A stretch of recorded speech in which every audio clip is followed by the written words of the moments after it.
The basement, where nerdiness thrives, and grown men rant about toys.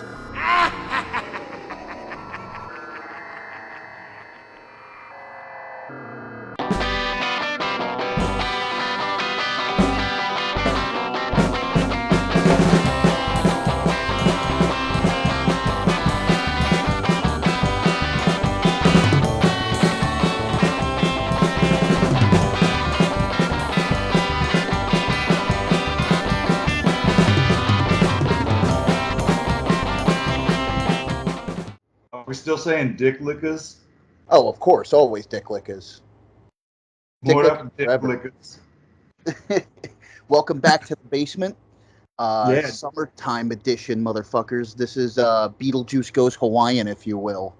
Yeah. And so I just wanted to tell you, I just saw your message where you said a Tim Burton retrospective. I was definitely going to mention that down the line because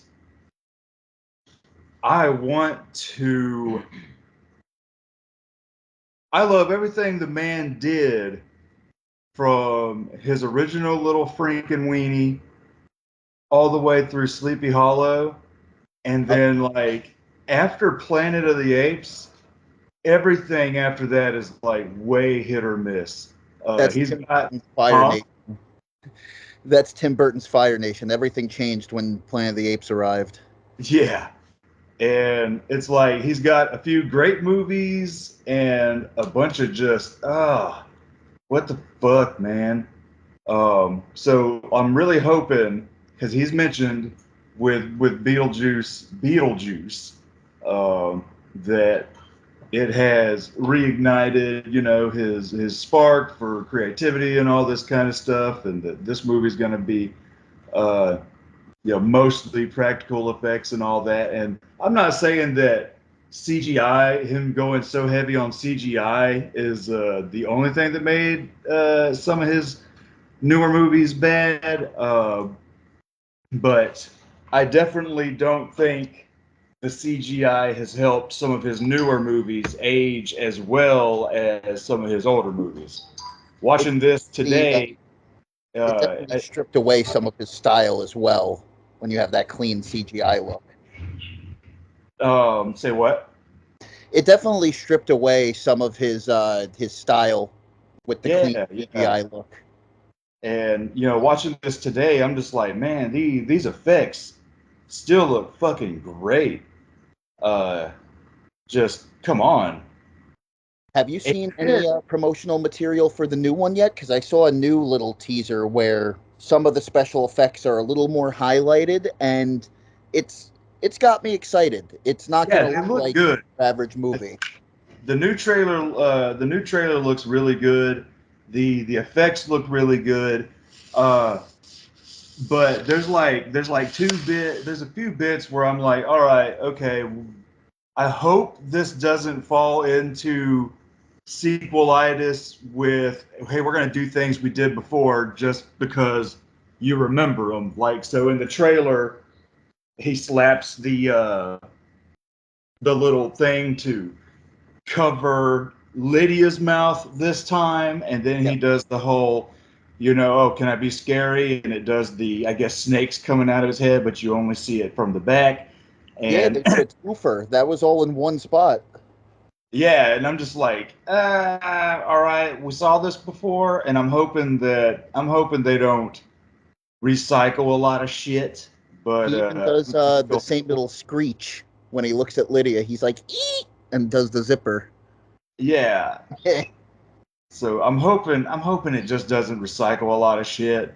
But the thing is too, which is weird, when that Wednesday show came out, Tim Burton only directed like the first 4 episodes or so. Like he didn't direct the entire run of episodes. And me and Stas were talking about, the season 2, and I was like, what are the odds of Tim Burton actually coming back for season 2? Because he's never really been a sequel guy. Batman Returns is like as of right now, I believe the only sequel the man ever made. Yeah, as far as I know, and that put him through so much hell just in terms of the marketing alone. And then Batman And, Forever, yeah, and a I'm not producer. gonna lie, fucking Batman Returns is my favorite Batman movie ever. I don't know if it's my favorite Tim Burton movie. The Oh first yeah, not a Batman favorite Tim movie, Burton movie, but favorite Batman movie. yeah, it's hard, like, because I might like Batman Returns over the original, like you said, in terms of Batman movies. But in terms of Tim Burton movies, I was thinking about this a lot. I think the original Batman might be my number one fave. It's hard, and that's why I want to. We Well, have a like, couple more plans down the line, so are you but saying? like, oh, Are you what's up? saying? Go ahead. I was saying that as a Batman movie, I agree with you. I think I like it over that first Tim Burton one. But as a Tim Burton movie, like, I think Batman 89 might be my number one favorite, but it's hard.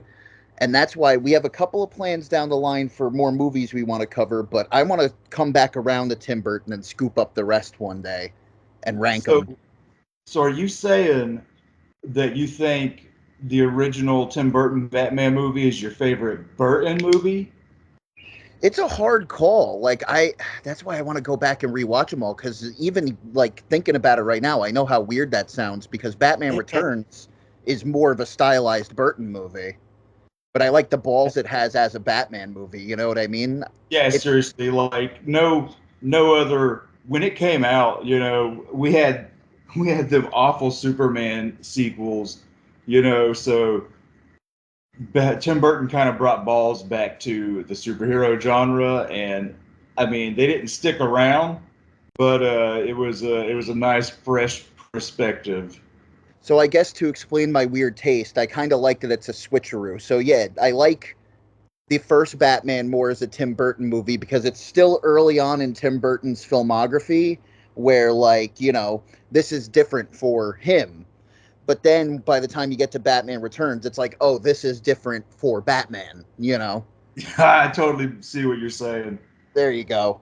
Because like fucking Batman Returns is just Tim Burton all over the place, Yeah, being he had allowed really to do grown as everything a he wants to director. do.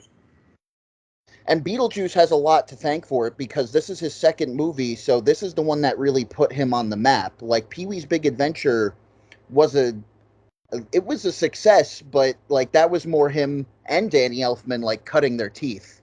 Paul Rubens had chosen them Yeah, to do the movie. seeing what they can do. And then this is them kind of sharpening their skills even more. And then it kind of goes up and up and up until, like you said, Planet of the Apes. I like that you mentioned Sleepy Hollow because that would be high on my list as well. Yeah, that movie is fucking great.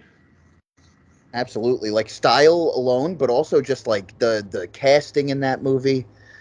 Oh man! But we're here for the B word. Yes, we're here for the B word, and like we always do, we like to ask everybody in the in the groups to drop their thoughts on the film, and we'll read them out on the show. And did you get any hits? Absolutely. So on my Danny Elfman Boingo posting group, I had shared this because it's Burton, it's Elfman, it's related. And I got a comment from a Crystal Collins who says, I got me the album, so badass, and pretty jealous. I don't have the Beetlejuice vinyl. Um, from the same year, I have the Scrooged vinyl. So this was kind of a busy year for Danny Elfman where he once he hit the scene, he kind of hit the ground running. 1988, he was doing Scrooged and Beetlejuice back to Yeah, back. yeah. And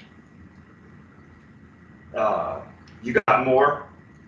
So that's what I got on my end. I think we got two this time around. Yeah, I have.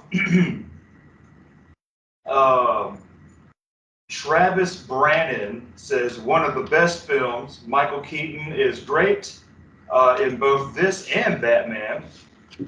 This and Casper were my goth awakenings when I was a kid. and I hope the new one is just as good. And I totally agree with that. Where this movie and bits of Casper. I wouldn't mind doing Casper on this show eventually too. Yeah, Um, you mentioned Casper. That got me thinking back on that because I haven't watched that in a hot minute. and so also those '90s Addams Family movies are all kind of part of my goth awakening. And I'm not gonna lie, I think especially when I was about 17, there was this massive Nightmare Before Christmas resurgence around 2003 where like people that were slightly younger than me were like obsessing over it. And I was like, wow, man, I remember when I was 7 when this came out, and it came out and then nobody talked about it. But then all of a sudden, a few years later, it has blown up. And I was like, all right, better late than never. So, and then I think too, like every goth kid in the '90s kind of goes through a phase where they think Danny Elfman is like the greatest music composer ever. Yeah, I definitely was there.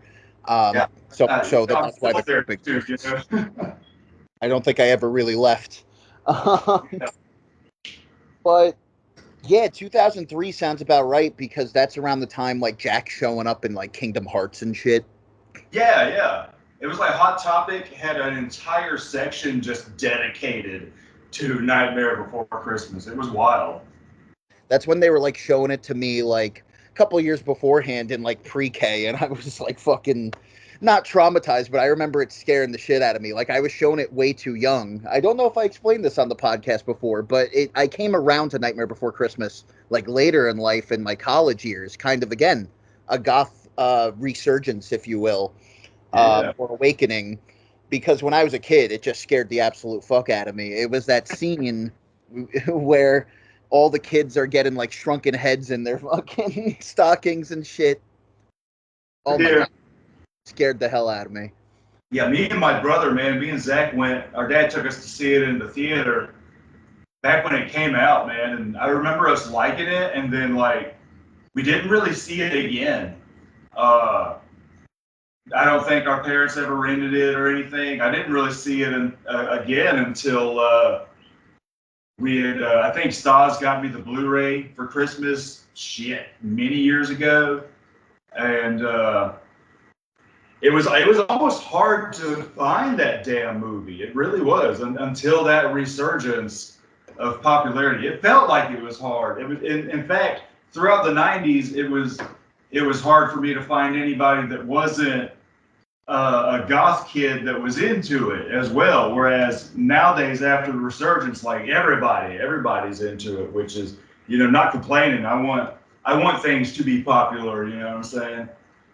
It must have been that Disney bought the rights because when it first came out, it was purely Touchstone that released it. Um, and then I remember, like Disney definitely bought it out at some point, but I wasn't. It makes sense then So it that it's wasn't that it because wasn't Kingdom Disney Hearts film was to begin Disney. with. It What's wasn't that? Disney to begin with. Holy shit! Yeah, I believe it was just a purely Touchstone. Like it got either rejected from Disney or yeah, Disney originally bet on the wrong horse, if my knowledge is correct, and then they ended up like reclaiming it, basically like we want it now. Yeah, and that would make sense because Disney would have they're like, okay, we have this. Let's go ahead. Let's push it out. Right, they would have the power to make it popular again. You know what I mean? Because now all of a sudden, like Sally figures are popping up next to the Disney princesses. You know what I mean?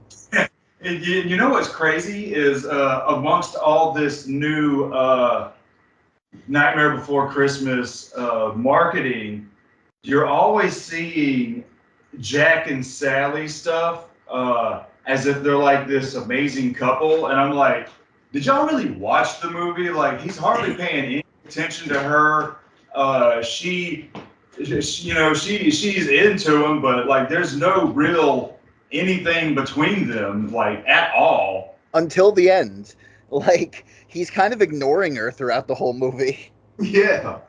Like, she's right, but he is just a dick. He's just, no, Sally. I love that movie, though. Oh yeah. So when did you first see Beetlejuice? Jeez, I've seen it like a million times now. It definitely, I had to have been super, super young, probably somewhere 6 or beyond. The earliest mention of Beetlejuice I can remember is I was really little, and we were talking about horror movies on a road trip, and I hadn't seen any yet. Nightmare on Elm Street was my first ever horror film. I was around 5th grade. Um, but my mom had mentioned that it's not really a horror film, but Beetlejuice is something with scary stuff in it that I would probably like. And then a couple of years later, I watched it for the first time. It's also one of those things that it was already a popular phenomenon by the time I was growing up, that you kind of have already seen it so many times on TV, you know? Yeah. But there were a couple of different uh, watchings of this movie that stick out in my memory. There was a time that around my town hall, they did like a drive-in type big screen, people coming out with tents and blankets and watching it on the lawn. And I think that was the first time, seeing it in a setting like that where I really digested the whole film. Um, yeah, me and Beetlejuice go a long way. Yeah, it's about similar with me. I was about 6 years old, and so my brother would have been around 4, and we had just moved into a house here, and our parents had all the movie channels, like HBO and shit. I can't remember which one, but either Showtime or Cinemax or something was playing it all the time. And I want to say we were watching the cartoon first when we were kids, and then we saw the movie when it was being played all the time on the movie channels. And I've been a fan ever since. But it's weird. The cartoon, the cartoon is fucking great. And that was another bit of my goth awakening. Uh, I wish I watched more of the cartoon. So the DVD, and this is something that they did around the time, because I remember the Ghostbusters 2 DVD comes with like 2 episodes of the real Ghostbusters. yeah. The Beetlejuice DVD, one of them comes with 2 episodes of the Beetlejuice cartoon. And I remember Oh, watching the shit out of those 2 episodes because it was great. But I didn't know where to find the rest of it at the time. Like on YouTube, I don't know if there were full episodes. There might be now, but I remember watching the opening a lot. Um, and that's something that is really interesting about your generation and before, is that a lot of people got into the movies in reverse, basically, that the cartoons were there and that was yeah. the first exposure, And you had something cartoons for all kinds of shit that, in hindsight, is like, how did you make a cartoon out of this? Uh, Rambo, RoboCop. Fucking Toxic Avenger. Yeah, yeah. Sick But Crusader. like, you could. They have the complete series of the Beetlejuice cartoon on DVD fairly cheap. Um, which I need to get a hold of that. But then it's weird because the cartoon, man, they really went all out with it. All right, so you only really follow Beetlejuice and Lydia, and they're like best friends and shit, which is Yeah, which weird. is weird. And he's not as annoying. He's more of a fucking Robin Williams cartoon character in the cartoon. He's so much like a goth version of Robin Williams, the genie. Yeah, and And the voice is kind of like Ed and Nettie, something yeah, like that. Hey, Double D. and damn, they also like really go hard on developing Beetlejuice's world. He calls it the Neither World. He's got a car named Doomy. Then he's got some neighbors and shit. Like I just remember this big big ass ball of hair, that's like a Texas cowboy thing, and then there was the dancing spider lady. Jacques was the name of the skeleton, I want to say. Yeah, Jacques. I think yeah, man. So they went really hard on that cartoon, man, and I was like, I still think it's great, fucking great shit. Nickelodeon. We used to see it. Nickelodeon used to play the shit out of the Beetlejuice cartoon. Such a different time. Like that was when Nickelodeon was more of a Cartoon Network. Like they were playing Ren and Stimpy, they were playing Rocko's Modern Life. It was still Nicktoons. Yeah, and the few like live action series they had were all fucking good too. And then I grew up in the Schneiderverse, man. Like I grew up in the weird shit. Damn. Where do But we yeah, so begin that's with my. Beetlejuice anyway? Huh? Where do we begin with Beetlejuice anyway? Because I feel like, you, me, and people listening, it's a movie that we've all kind of seen a million times. And nowadays, with shit like Freeform, you definitely have. Around Halloween time, this is like the Silver Shamrock. You know what I mean? Yeah. It's hypnotic almost. Um, Writing the notes was really easy for this one because it's like it's Beetlejuice. Yeah, it's real easy to follow. I found a few interesting. I was doing a little bit of research, and I found a few interesting things about the movie.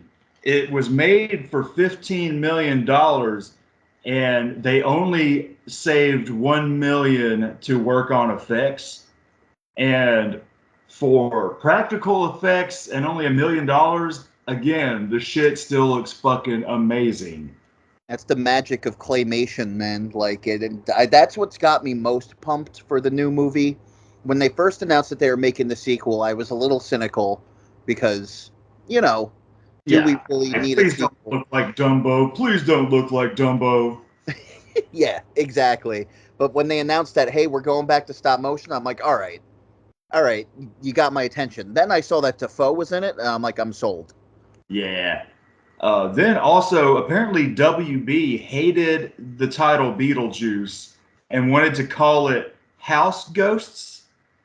Which, all right, what is more memorable? Some weird ass name like Beetlejuice or a fucking generic ass title like House Ghosts? But apparently Burton threw out a joke telling WB, let's call it Scared Sheetless. And apparently WB actually considered that. Uh, House Ghosts. Like, it sounds like a really bad sitcom or like a sequel to Ghost Dad. yeah. And then apparently this is interesting. Beetlejuice was the first DVD in 1998 to ship more than 5.2 billion DVDs from Netflix. There we go. People were like, I want to see those 2 episodes, man. And then there was a lot of different people that auditioned for Lydia. There was Sarah Jessica Parker, Molly Ringwald, and a handful of others. But what's more interesting to me is they wanted either Sammy Davis Jr., Dudley Moore, or Sam Kinison to play Beetlejuice. And then we get the first look of Beetlejuice when he pops out of the grave and he's wearing that dirty trench coat and that hat, straight up looks like Sam Kinison's early get up. Yes. At first, I was so like caught off guard by Sammy Davis Jr. and then fucking Kinnison put a smile on my face because that's the one recasting. It would not be as successful, but I still would have liked it. Yeah, I could, and then you can see a lot of Sam Kinison esque uh, performance shit in what Keaton was doing. Yeah, because in my notes I had said that Keaton has a very Nicholson esque presence to him, but now, oh my God, yeah, Kinnison would be there like I've seen The Exorcist 157 times. Oh! Yeah, yeah, yeah. I think it. I think it. There's a weird alternate universe, and I would like to see that version. Yeah, somebody fucking throw it through the portal, man. I want to see it. Seriously, let's Mandela affect this shit. That should be the sequel idea. Well, so if they're naming the sequel Beetlejuice, they gotta be setting up a third one, Beetlejuice. Like, come on. Exactly. And that's where Exactly. all hell has to break loose. So CG Kinnison. So all right, I guess let's just start the movie. roll Uh, roll the it picture. starts off. I love the way the title cards look. Oh, you know the sort of bluish, ghostly look of the words. And I like that we're immediately treated to a introduction to the Deo song in the score. We're really Yeah, introduced to Danny Elfman's score first and foremost yeah, epic as fuck. before any image is put on screen yet. You're already getting kind of hyped like by the sound of the music alone. Yeah, and it plays the whole fucking song while the camera swoops over the model, man, and that shit looks so fucking good. One word that comes up in my notes a lot, and like unironically, like I was trying to fight myself from being repetitious, but I kept saying that things were iconic because it really is. The opening shot is iconic as it flies over the whole town, and it's the model. I like that as the credits go by, the production designer is Bo Welch, who's a longtime Tim Burton collaborator, but then went on to be a strange as fuck director in his own right. Ah. He directed that fucking god awful Cat in the Hat movie, which now you could tell, right? That like you look at that Whoville and you're like, yeah, this looks Burton-y as fuck. And Baldwin's in it. Holy shit. Um, Yeah, dude, me and Stas went and saw that Cat in the Hat, one of our earliest movie dates. And I ain't gonna lie, man, the movie's dumb as shit, but I like it. it was a good time. It ain't no Grinch, but Facts. yeah, it Well, I tried. was waiting for that crossover movie. I wanted to see Mike Myers and Jim Carrey throw down. But something that I did enjoy from Bo Welch, or at least the first two seasons, was he did that reboot of Series of Unfortunate Events on Netflix. Oh, really? Okay, and dude, that was fantastic. Yeah, so he really grew as a director in that case, where you could still see that like this guy's definitely from the same camp as Burton, but he worked on his style a lot in the Yeah, years between Cat in the Hat and that. because to me, like I like the movie with Jim Carrey, but they fucked up because the book series wasn't finished yet, and they wanted to throw a bunch of shit from the books that were already out and just condense it. Where I was like, everybody at this point in Hollywood, everybody wants their Harry Potter, and y'all had it with this, but you fucked it up. So the Netflix series kind of made up for that by, having each like 2 episodes dedicated to a single book. I would agree. I just never finished it is the thing. That was so I believe there's 3 seasons. Yeah, Um, I think it was like 3 seasons. but I really dug it for what it's worth. But yeah, he started under Tim Burton's tutelage, if you will. That it makes a lot of sense. It's part of like that filmmaking family tree. But yeah, the Dietz house is just super iconic in its own right as well. Just super gothic, creepy, old. Yeah, like I like both versions of the house too. When you first see it, and then the remodeled version when Lydia's family moves in. I think it looks cooler after they move in and they remodel it. Uh, but Yeah, I should say the Maitland household because yeah, introduced to them first, the so original owners.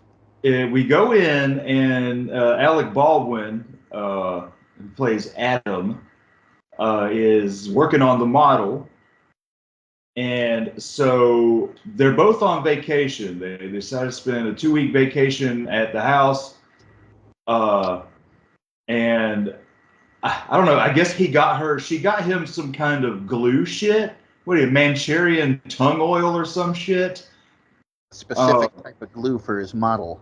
Yeah, and then I guess he got her wallpaper. So I guess they're just, working on their projects for this vacation, which I could relate. Saz and I have done that a few times as well. It's just real shit, and it's funny the stuff that you could get excited about, but it's like they're doing it together. And, we already get a taste for their personality from the get-go, which is something I really admire, that Adam is listening to the Calypso music while he's working on it. Yeah, So that's a nice detail and foreshadowing for later. yeah. And so he's working on it. You see them, they're chilling, and they start making out a little bit. Then this lady drives up, and I'm guessing she's a realtor. Jane Butterfield, which is weird that later on in the movie she goes like, yes, they were family. I was devastated. So, Yeah, like, maybe Jane could be Barbara's sister and also a realtor, but I doubt it. I think she's just a weird side character. yeah. And so she mentions that a family from New York wants the house only based off of a picture. Which is cool with me, that there's at least an explanation, because too many times in movies like this where people move into a new house that's completely furnished, and they've never seen it before, and I'm just like, it's kind of dumb, but the type of people Lydia's family are just people who have money and throw it away. So they're like, fuck it, let's get this cool house. And We'll just get rid of everything that's in flip it it. upside down. But so yeah, they go out there, and she says all that. They're like, no, we're not going to sell the place. Da da da da da. So like Adam goes into the basement, and then she's like at the fucking window talking about, yo, I told your wife about the offer, and he's like, no, I don't want to sell. And Yeah, dude, his reaction when she shows up in the window is priceless. and so then he tells Barbara, yeah, come with me to the little store. I need to get some other glue or something and another piece for the model. And so they're driving through the little town. I like this little town too. It's a nice, quiet looking, clean town. And apparently it was filmed the outside scenes were filmed in Vermont, but it's supposed to be a fake town in Connecticut. But Which to me, it comes off kind of Pennsylvania to me, just personally. But yeah. And so you get a little bit of foreshadowing. You see the cool covered bridge, uh, and then you see the dog just kind of, trotting around the town. They go to the hardware store, and I like this barber that's just sitting out there. it's a grim, like realistic detail that there's just a barber with dementia outside of the barber shop that like people just kind of like brush past. Like he's still talking to himself while Adam's in the shop. And I kind of like it because it's still kind of a gag that, he's, rambling to himself, but it's a little bit of like realism before we get to the really fantastical, wacky shit. Yeah. That it's getting like you settled into the town first. Another weird thing about Jane, though, like before they even go into the town, is that she mentions that she already shared pictures of the house to the family. And I love that Gina Davis is like, yeah, please don't share pictures of my house. Years from now, like they don't even know. Doxing isn't a joke. Yeah. Insane. Seriously. Like she actually reacts pretty well to that. Like I'd be pissed. Yeah. So yeah, he gets his shit from the hardware store, or not hardware store, but I guess model store, which we still have a few of those here in the world, little stores that are dedicated to hobby stores, I guess you would call it. And they're driving around, and they get to the bridge, and the little dog gets in the way. This is where I started sending you my notes because when you really pay attention to it, I always knew they got into a car crash because of the dog, but it really is Alec Baldwin's fault. He reaches over, grabs the wheel, and turns it. It's like you don't do that. Yeah, like step on the brakes or just go ahead and hit the dog. Fuck it. Like, and that's what I said in my notes. It's like, listen, I love dogs, arguably more than people even, but like if it's my life or like weekend ruined by a dead dog, like I'll fuck it. The weekend's ruined. Yeah. So yeah, it's kind of it's funny. It's very Looney Tunes. The car is it crashes through the side of the bridge and it's kind of just teetering on the edge, and the dog is on a piece of wood that's kind of balancing them there, and then the dog just hops off and we're fall through fucking Dog has no remorse. yeah. That dog's like fuck y'all, man. I ain't standing here all day, and yes, they crash. Apparently, I saw that in some of the drafts of the script, apparently, an early draft was a little more graphic where the car has crushed her arm and they're like screaming for help as they're drowning and shit. That makes sense because when they're entering the house, Adam's Yeah, like, it "How's talks your about arm?" her arm. Yeah. Fucking wild. This movie already gets away for something that is just PG because PG-13 was already around, and you'd think this one was a PG-13, but they go for a strong PG. Yeah, I'm like surprised. I mean, the ogling over women, the cussing, uh, all the crazy themes about death and shit. The violence alone, like there's a severed. So what really stuck out to me was when we see Alec Baldwin's severed head later on. That Yeah, so in the 70s, something like Jaws could be a PG because there wasn't really that barrier. Then Temple of Doom comes out and the PG 13 rating starts coming more into play. So by 88, PG 13's already around, but it still goes to show like the sensitivities of audiences at the time.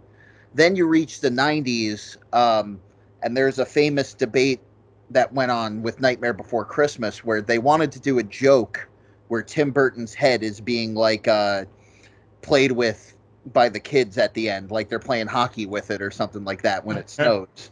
And they rejected that idea. They said it was too violent. And I'm like, this was only a couple of years after Beetlejuice. yeah. And then check this: was Casper PG or was that PG-13? Let me look that up real quick. That's a good question. Because Because that if has some adult humor in it as well. Because it was trying yeah, to for a Beetlejuice type thing. Like even Pullman in that movie kind of looks like Adam in this movie. yeah. And then you also, if they're both PG, that'll show you uh, how in what not even 10 years later, those are two completely different PGs. Yeah, it was PG, Look at that. 1995. So was Beetlejuice PG or PG-13? Beetlejuice was PG. That's the point I'm trying to make is that it really pushes that PG. Wild, man. You're not gonna get cussing. You might get a damn in a PG movie. This gets shit. They get the one fuck, which is usually a rule of PG-13 that you can Yeah, do one yeah, fuck. you're right. And PG-13 normally stays away from the one foot. This one uses the one fuck rule perfectly. Yeah, fucking Like this crazy, is dude. something you show to demonstrate the one fuck rule. But yeah, and also this is only Tim Burton's second movie, and the studio really rolled the dice on it. And it is kind of crazy watching it this time around, thinking about what a uh, pop culture powerhouse it became. It was a real gamble because who knew like if Tim Burton's style was going to take. You know what I mean? Yeah, definitely. So, whoever the producer was that really gave him a chance was ahead of their time, I guess, because it's really stylized. It's very new wavy, very Oingo Boingo. Obviously, like they both Burton and Richard Elfman like to use those German expressionist, like, distorted doors and angles. Yeah. Weird door frames. Check Uneven floors. Yeah.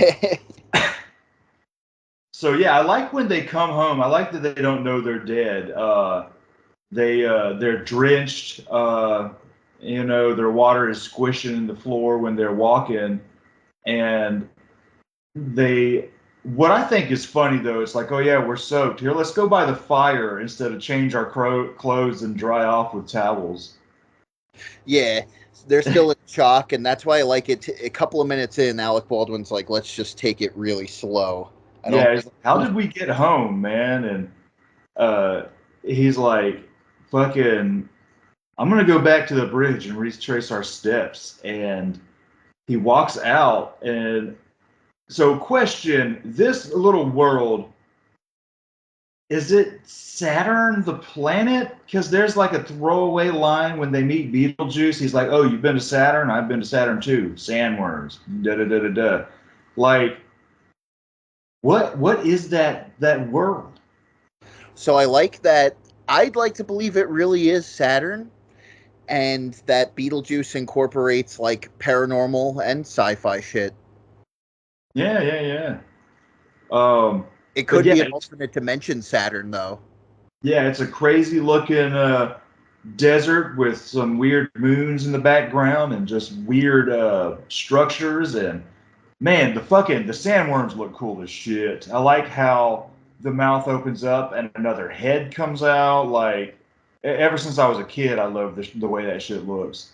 Very H.R. Geiger, but it still has like the Burton-y stripes along it.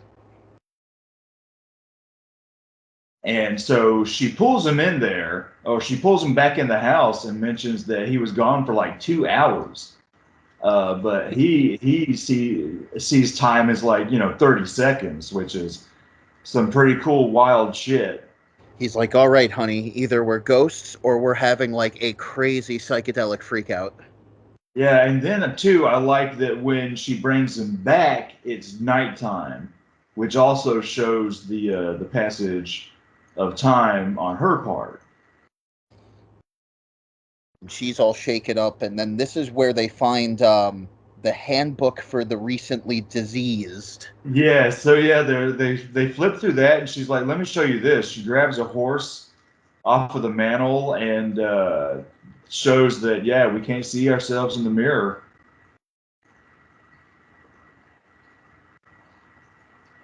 And yeah, he's talking about yeah, this book reads like stereo instructions. So And this I want to know because people always in older movies you always get jokes about instructions being hard to read. I've never really necessarily had problems with instructions. Is it just that in the before times were instructions just really shitty? in the before times, people were just really impatient. Even the go-getters were just like, real men don't use instructions. But it is funny for him to be confused. I'm like, bro, you make models. Like, you should be good at reading the instructions. But they're Right, dead, right. so gotta Seriously. give them some credit. Um, I like how tight the dialogue is between them, just trying to figure out how long it's going to be in this house, what the rules are. Um, and this is already just 10 minutes into the movie. Yeah. So the plot is moving along really gracefully. Like they throw a lot of info at you really early on. And they still keep it charming, witty, like you're still laughing along the way. So the Yeah. script is really tight. And it cuts to Beetlejuice, our first little glimpse, and he's like looking for jobs, I guess, and he's looking through the obituaries, and That's a good little gag. yeah, And we don't see his face yet. So yeah, that's yeah, like it's an introduction, but not the reveal. yeah. So what happens next? Is this when the Dietzes start to move in, or do they Yeah. go? So before then, they're in the attic and everything's dusty, and Gina Davis is trying to adjust. Yeah, And there's this cute little line that, because Gina's like, "Where are all the other dead people?" And Alec Baldwin does this smile, and he's like, maybe this is heaven. And for a split second, I was like, aw, that's really sweet. But then I was like, oh, wait, you're the one who turned the wheel, so fuck you. Yeah, because it's like, oh yeah, heaven would be a place with no other people. And then Especially, that's exactly, you were right, like, the Dietzes walk in. They're neurotic chuckle fucks from the get-go. yeah, and so they get up in there, and right from the get-go, man, you can't you can't talk about Jeffrey Jones without talking about the shitty shit he did. Well, yeah, so I know that the character's name is Chuck, but the whole time in my notes, I just refer to him as Creep Dad. Because, Yeah, fucking, and it sucks because he's such a like charming kind of dude on this, and uh, fucking, I the moment he shows up, like Jeffrey Jones is straight up Chevy chasing the shit out of this role. yeah, he's weird, but he's easily the least weird of the Dietz family, and I feel bad like giving the character credit sometimes because he even goes to bat for Lydia at times, like around the dinner table. Like, sure, he's being a little snarky, but Lydia's like, I think we should leave the house the way it is, and he's like, good idea. You know what I mean? He's not immediately dismissive of Lydia, you know. And so we find out that Catherine O'Hara, what the fuck is her name in this movie? Delia. Delia, that's what it is. We find out that she's the stepmom eventually. Uh, but what's so weird is he's saying stuff like, go help your mother, da da da da da. It's like, it's not her mom, bro. Uh, but yeah, she's apparently into the New York art scene, and she's walking through the house, hating on how just average it is. Meanwhile, Creep Dad is like 10 minutes and I'm already perfectly at ease, but his leg is shaking and he's rocking back and forth. And in my Yeah, notes, that was a point I was going to give to the character. I'm like, that's a mood, but it's Jeffrey Jones, so I don't want to say that to me. I know, dude. I hate it. I hate it. Like, why? Well, Why? even in Ed Wood, that's another one of my favorite Yeah, clips. Crimswell. Like, dude, come on. It sucks. He starts off the movie like he's all over it. Yeah, and fucking damn it, I love Ed Wood, and then hell, he's even in Sleepy Hollow. Yep. He was a longtime Burton collaborator. Yep. So I'm glad Burton dropped him. You know, we all knew he wasn't going to be in Beetlejuice 2. Yeah, from the first frame, it's just like he's dead. Yeah, it's like, yeah, here it is, y'all. Hey, anybody that was wondering, no, Chuck is dead. I don't know how they're going to explain like Baldwin not coming back though. Yeah, it's weird because they mentioned that they have to be there for 125 years. Yeah, so like I have a feeling Gina Davis is definitely going to show up, But but she straight up mentioned that they're not showing up because of her age.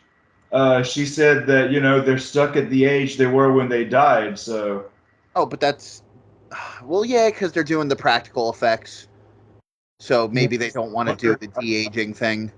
I bet you they were exercised, and They, they'll be in the Lost Souls room. oh, dude, yeah, Defoe will explain it because Defoe is definitely going to be like the new Juno. That's the feeling I get. But so yeah, she meets up with Otho, motherfucking legendary Glenn Shaddix. One of my favorite characters. Probably, Yeah, dude. if not my favorite, like he literally enters through the window and just steals every scene he's in. Yeah, like, and tears it up too, man. Knocks the blinds off and shit. And And he's apparently done everything because every other scene he mentions how he's briefly, I was a paranormal investigator briefly. yeah, I was yeah, also a hair designer briefly. yeah. I know about as much as about paranormal as I do with hair design. Yeah, like that. The dude steals the show. But like he shows up, they got spray paint. And so him and Catherine O'Hara are running around the house just spray painting walls and shit. And she mentions that, oh, I'm glad you came down here with me, da da da da da. And so I'm guessing he must have found another house somewhere else to live in that town. But so fucking Adam and Barbara are I guess they're trying to scare him out of there. I love that she's hanging in the closet, and they open it up and they scream, and they're complaining of, basically they're afraid of how small the closet is. Yeah, she tears off her face and her eyes fall out and they just toss it off to the side. And I love that the timing of we have this amazing close up on the special effect, and then we're gonna have them push away the cheap puppet. Yeah, dude, I love that where they just move the clothes out of the way and it just pushes the puppet out of the way too. Pretty fucking damn funny. But Lydia's walking around taking pictures of shit and looking like fucking Robert Smith's daughter. Yep. She looks up into the window and she's able to see Adam and Barbara. But before that, I think is when they do the severed head part where, they're about to go into Creep Dad's office. And Creep Dad doesn't even see them. He jumps out and scares them. But she's standing there with a knife, Angela Baker style. Yeah. And damn, it's funny because Creep Dad is flipping through that magazine and just all the crap falling out of it. Yeah. This is a pretty cool, simple special effect where I forgot to lock the attic and the severed body starts running around. Passing through. Yeah. His headless body is running around. And so, yeah, Otho and Delia are walking up the stairs and he zooms past them and they're like, "Did you feel that?" I'm like, "Oh, feel what?" And I like how they're joking about it already. That's like, oh, maybe it's the ghost of the previous owners. They want us to get out of here because she doesn't want to stay, obviously. So she's just being snarky about it. There's a lot of great Delia one-liners as they just go through the tour of the house. So it helps the audience get their bearing. But the bathroom one is the best. Just walking through and quickly like, oh, look, an indoor outhouse. Yeah, and when fucking Jeffrey Jones shows her the kitchen, he's like, "Oh, you'll finally be able to make a decent meal for once." God, Jesus. And she's like, "What sculpture? Not that it's my sculpture. Not that I bought it. I made it." And the dude just fucking tosses it down. Fucking tosses it on the table. It reminds me of weirdly enough, the movers remind me of the movers on Funny Farm. And weirdly enough, Chevy Chase, and then weirdly enough, a covered bridge accident. So there you go. It lines up. There's a message here. It's all coming together. Weird, but spooky, if you will. Yes. So they mentioned that their furniture is coming like in a few days or something, but they're trying to figure out she mentions that, oh yeah, that girl saw us. He's like, nobody could see us. So I guess, is this when they draw the door on the wall? Or is this when they see, this is when they see fucking Beetlejuice's commercial. Yeah, because Jane rolls up and gives Lydia the skeleton key that they can get into any room in the house. So they had just locked the attic on Delia and Otho. So Lydia goes up there and is trying to open the door. Adam and Barbara holding the door shut, and that's when, greatest fucking advertisement ever comes on the screen. Oh, but before that, I wanted to say I really like that when Lydia is going toward the attic, she passes some crew workers steaming the wallpaper off of the wall, and all that steam is going into the walkway of the attic, so it gives Lydia this spooky fog to walk through as she's going up the attic. That's a nice detail. I didn't even notice that. So Yeah. it's just like everywhere she goes, there's just kind of like a gothic edge to it. Yeah. That was a pretty good little gag. She walks Um, through and you could hear the Cure. yeah, fucking shit.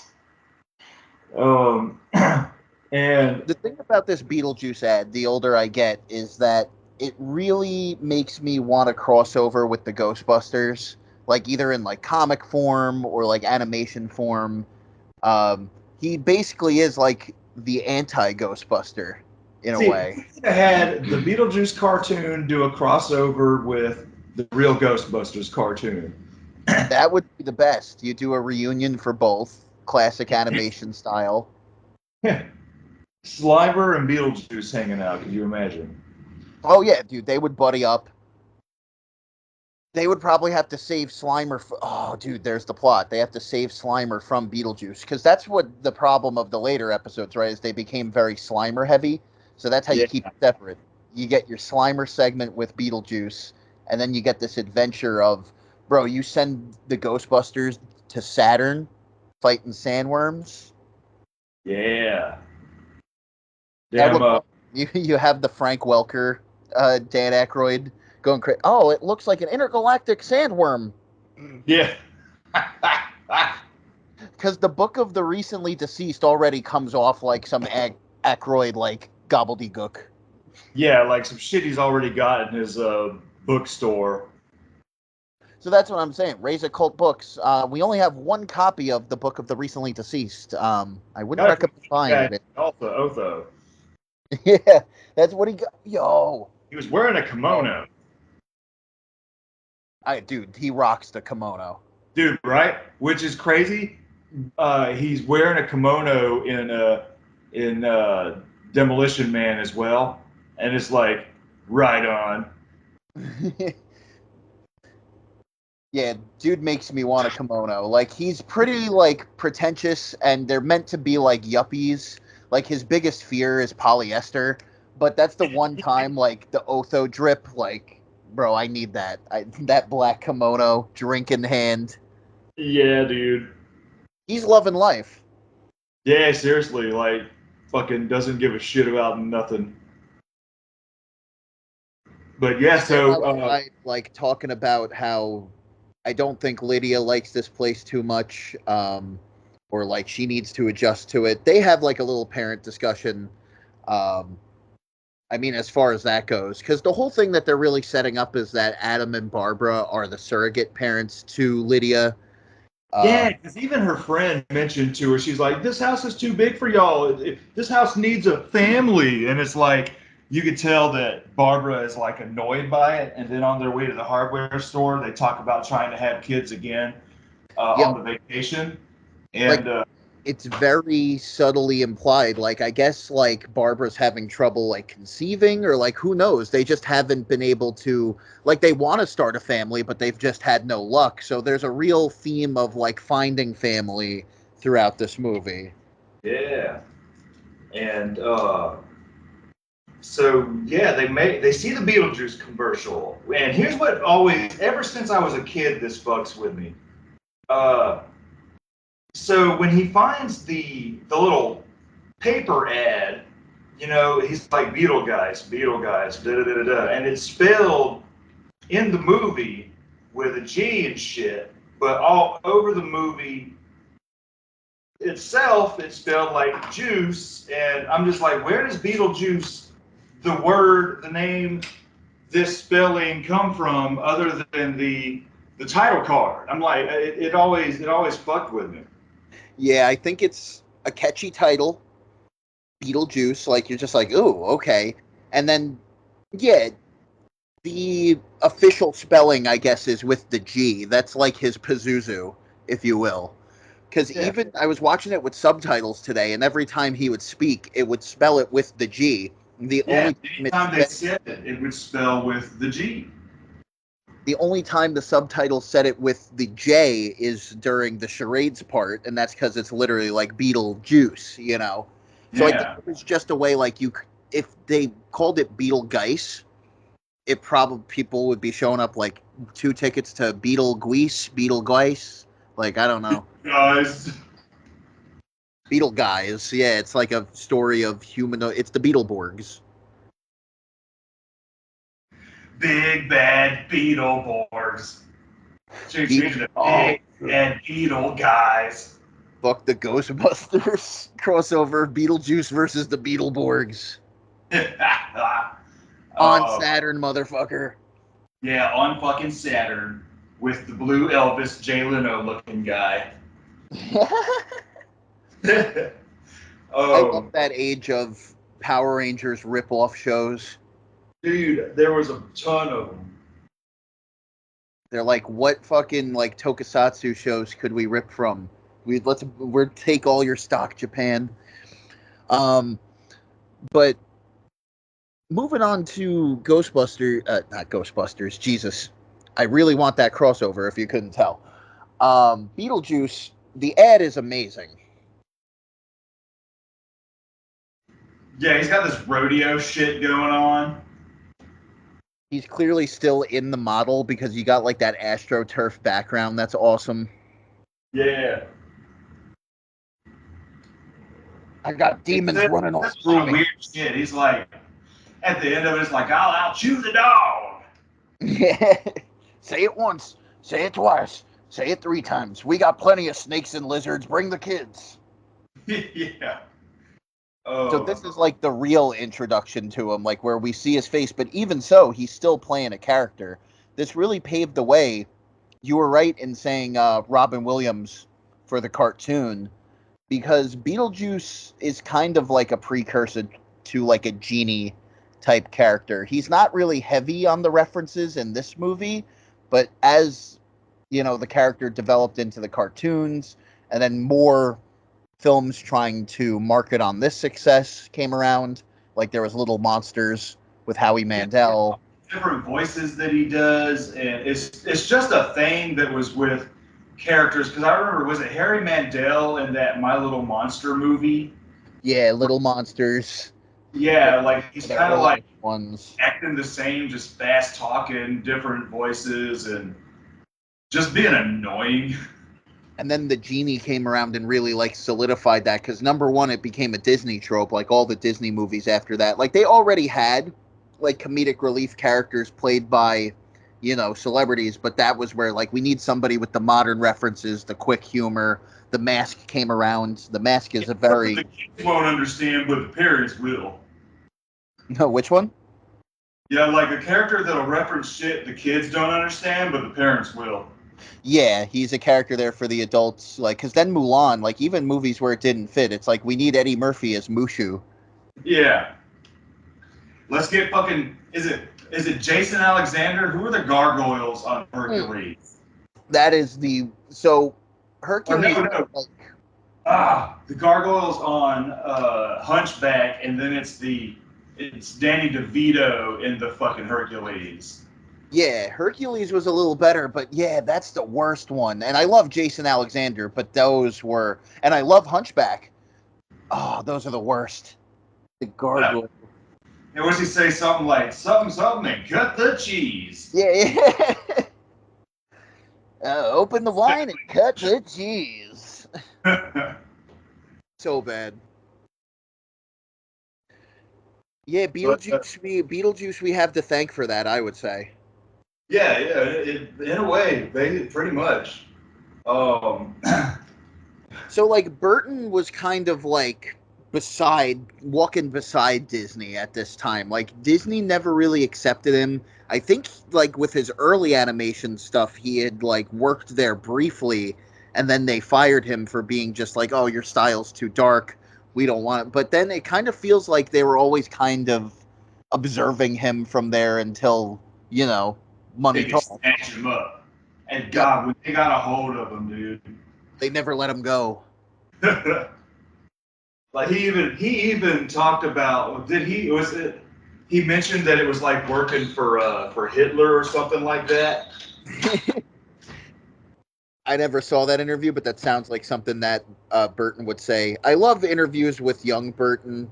You probably saw it on the Monster Madness review, but when he's just talking about House of Wax, and he's like, you know, if I never made movies, I would probably just change my name to Igor and go live in some castle somewhere.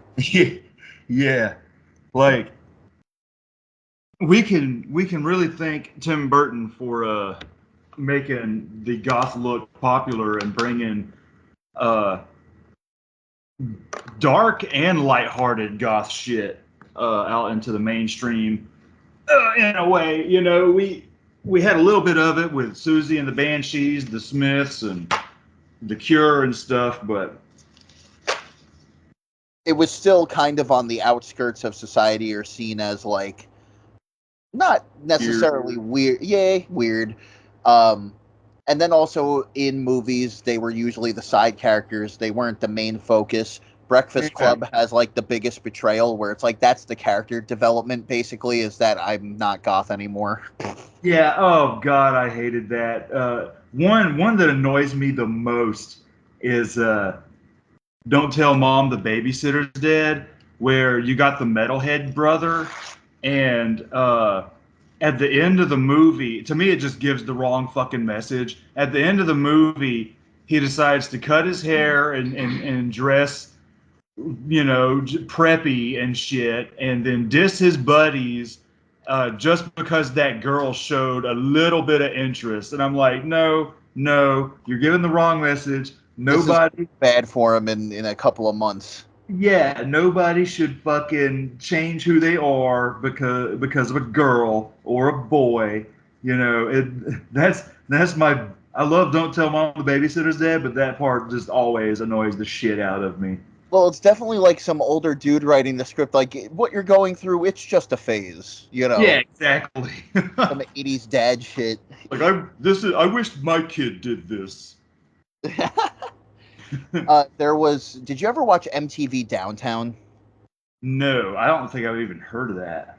Dude, totally underrated show. Very Kevin Smith-esque, where the animation style is really cool, but the models were based off of real people they kind of interviewed on the streets, and the plots are very like loose dialogue based.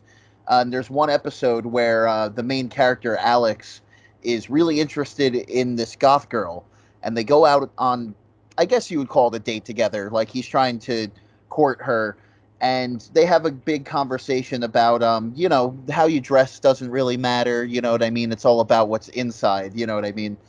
So she ends up changing her style by the end of the episode.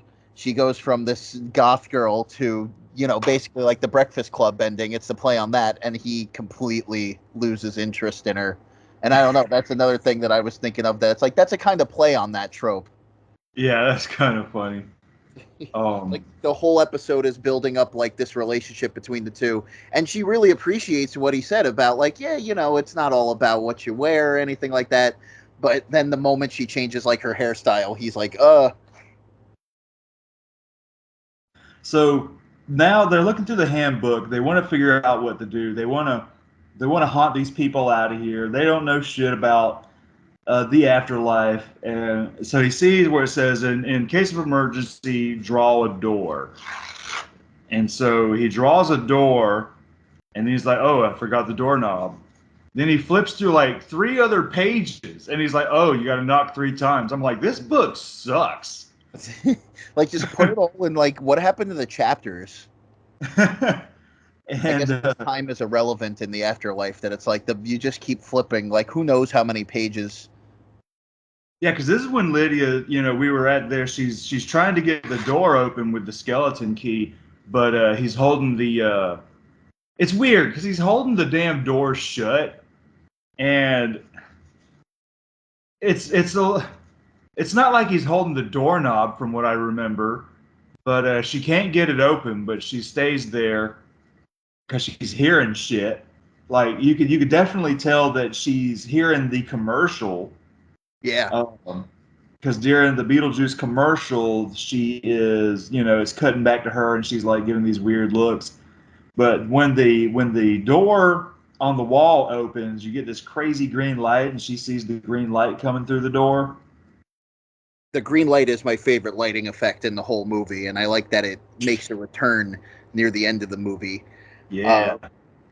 But yeah, to get through the door, you gotta knock 3 times, and And they go through. yeah, they walk on through, and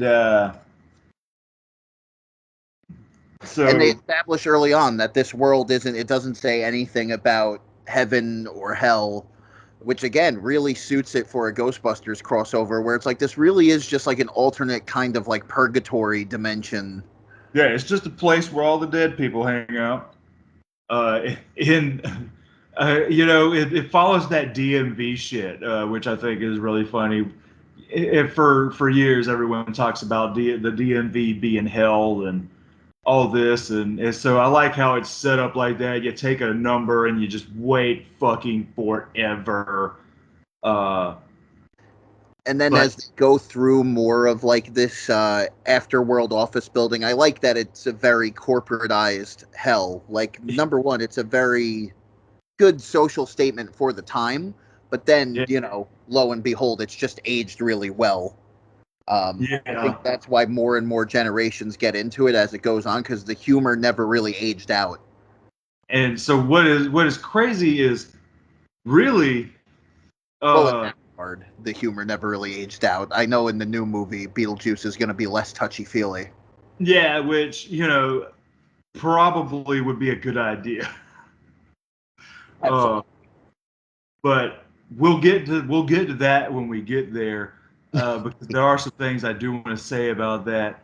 But I will say that Adam and Barbara got lucky the way they died, because if your ghost keeps your injuries, like Jesus Christ, look at these motherfuckers, dude. The guy with the big ass chicken bone in his throat, uh, The dude woman with the literally in half.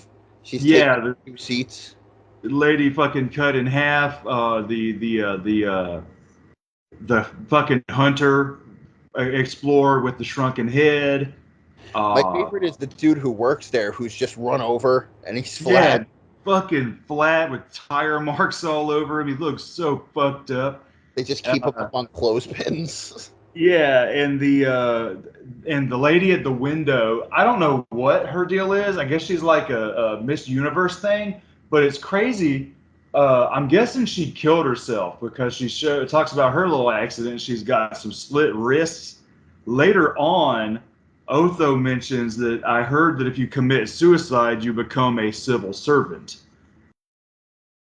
And I was like, oh, look at that. Some world building going on there. Because, yeah, she definitely is implied suicide, which I was going to mention before, like, how crazy it is that some of the heartfelt moments land in this movie with all the wacky special effects and stuff like that. That's a testament to Tim Burton's directing. But also jokes like of that nature landing is a testament Yeah, as well. That particular line, like if I had known what I know now, I wouldn't have had my little accident. And they all share that laugh. Like that's a quote that gets fan art made of it and shared around and put on T-shirts and stuff like that. To me, that's crazy. yeah. Um, So their number, they're called. They're the dude's like, "Did you bring your handbook?" "Oh no, we left the handbook." No, and then it's like, everybody in the waiting room is like groaning about it, but the fucking dude's like, whatever. Come on, let's go see your caseworker. And yeah, they're walking around, man, and it looks so cool. I love the guy hanging by the neck, just swinging around and shit. Handing out paperwork. Yeah, the skeletons fucking typing it all up, and the flat guy, mentions, "How do I look? There's no mirrors here." He's like, "Yeah, I'm feeling a little flat." And I like where the his room is a little flat place that only he can slide through. Yeah, he's got his own little crevice in the wall that he just goes right through. I Yeah, love there's the different lighting for the different areas. So that one little yeah, office department is very cavernous, but then they enter the other portion where it's just like the really tilted hallways, and we're dealing yeah. with There's like so two much imagination in this movie. the blues, greens, reds. And so they it's like one of those pull down blinds, and you see these probably the scariest ghosts in the movie, man, just floating around wailing, being depressed. And he's like, "No, that's the lost souls room. That's where ghosts who were exorcised go." And That's the ecto containment unit for the busted souls. yeah, When the light is green, the trap is clean. And it is foreshadowing because they look green and aged and, withering. And that's, you could say, like, those are all the exercise. Well, yeah, they're all the exercise souls. They're all the victims of Otho, basically. Yeah, yeah. And so yeah, they find the door and they go in there, and it's their house now. But now everything's remodeled and fucking all the furniture is different. They're like, what happened? Da, da, da, da, da. So the old lady, I don't forgot her name. Juno. Who Juno, that's what it is. casting With, is great. The special effect is great when she smokes and it comes out her neck. So yeah, she's yeah. also been a She's got a suicide, slit throat. possibly murdered. She's just got this slit across her neck. Yeah. And she mentions to him that we've only been following them for about maybe 5 minutes, but she mentions to him they've been gone for 3 months, which is another reference to how time works in the afterlife. And she's like, I got other clients, And I'm like, well, were you really sitting there just for 3 months, like haunting the living room? Yeah, just waiting on these motherfuckers, and that's when she mentions that they got to be there for 125 years. I don't understand this rule. Yeah, especially if time is no matter. Yeah, Like, in the they could house, easily time moves a just little better. they could easily just wait in that waiting room for about 10 days, and 125 years have passed already in the before life. Yeah, maybe there's some fine print in the textbook. Maybe there's like some loophole in that. I like that Juno is basically like the Obi-Wan Kenobi of this movie. Yeah, Especially when they start going into like her backstory with Beetlejuice, like, oh, I trained him. He was an apprentice of mine. yeah, he's the Darth Vader. Yeah, but he's also kind of like the Saul Goodman of this universe too. That it's like he tried to go out on his own, freelance. He's Yeah. basically like scamming people. Oh shit. And but yeah, so I don't understand the rule of they got to be there for 125 years. Uh, Yeah, may specifically 25. maybe it's 125. explained in passing at that moment, but I missed it. And I wonder, do other souls get different time periods? Is it 125 years for everybody? Because she even mentions when they're going through the house after it's remodeled that she's like, we don't often get haunted house cases. And I'm like, really? Yeah, yeah. So maybe it has to do with them being ghosts that are supposed to haunt a house. Maybe that's a rule for that particular ghost. Since they're so new to being dead and stuff like that, and because they were taken out of life like so suddenly, they're very defiant. Where you see all these other guys waiting in the waiting room who are fucked up, that they have all the time in the world to just sit there and read the handbook. You know what I mean? That they've kind of Yeah. accepted their fate. There's even a line in the hallway that I like.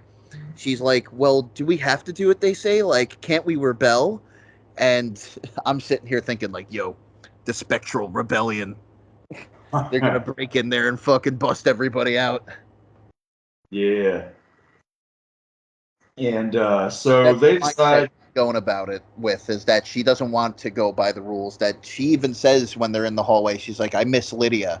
So again, there's that surrogate family sort of thing going on where um, she's fine with the family living there, and they'll bring that up later, but it's just the bullshit they're pulling. Yeah, because they haven't met Lydia yet. I think it's the second time they get pulled in there where she says she misses Lydia. Because they Oh, haven't met Lydia yet. They when they come back, they decide, yeah, we're gonna haunt these people and get them out of here. And so Lydia's laying around. It's late at night, and they're wailing around in their most goofiest ghost moans with these sheets with eyes cut through the holes.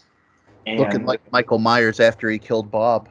yeah, and they fucking Chuck opens the door and he thinks it's Lydia, and he's like, "Hey, da da da da da something," and then he opens the door back up and says, "Yeah, by the way, your mother's gonna hate the fact that you cut holes in her $300 sheets."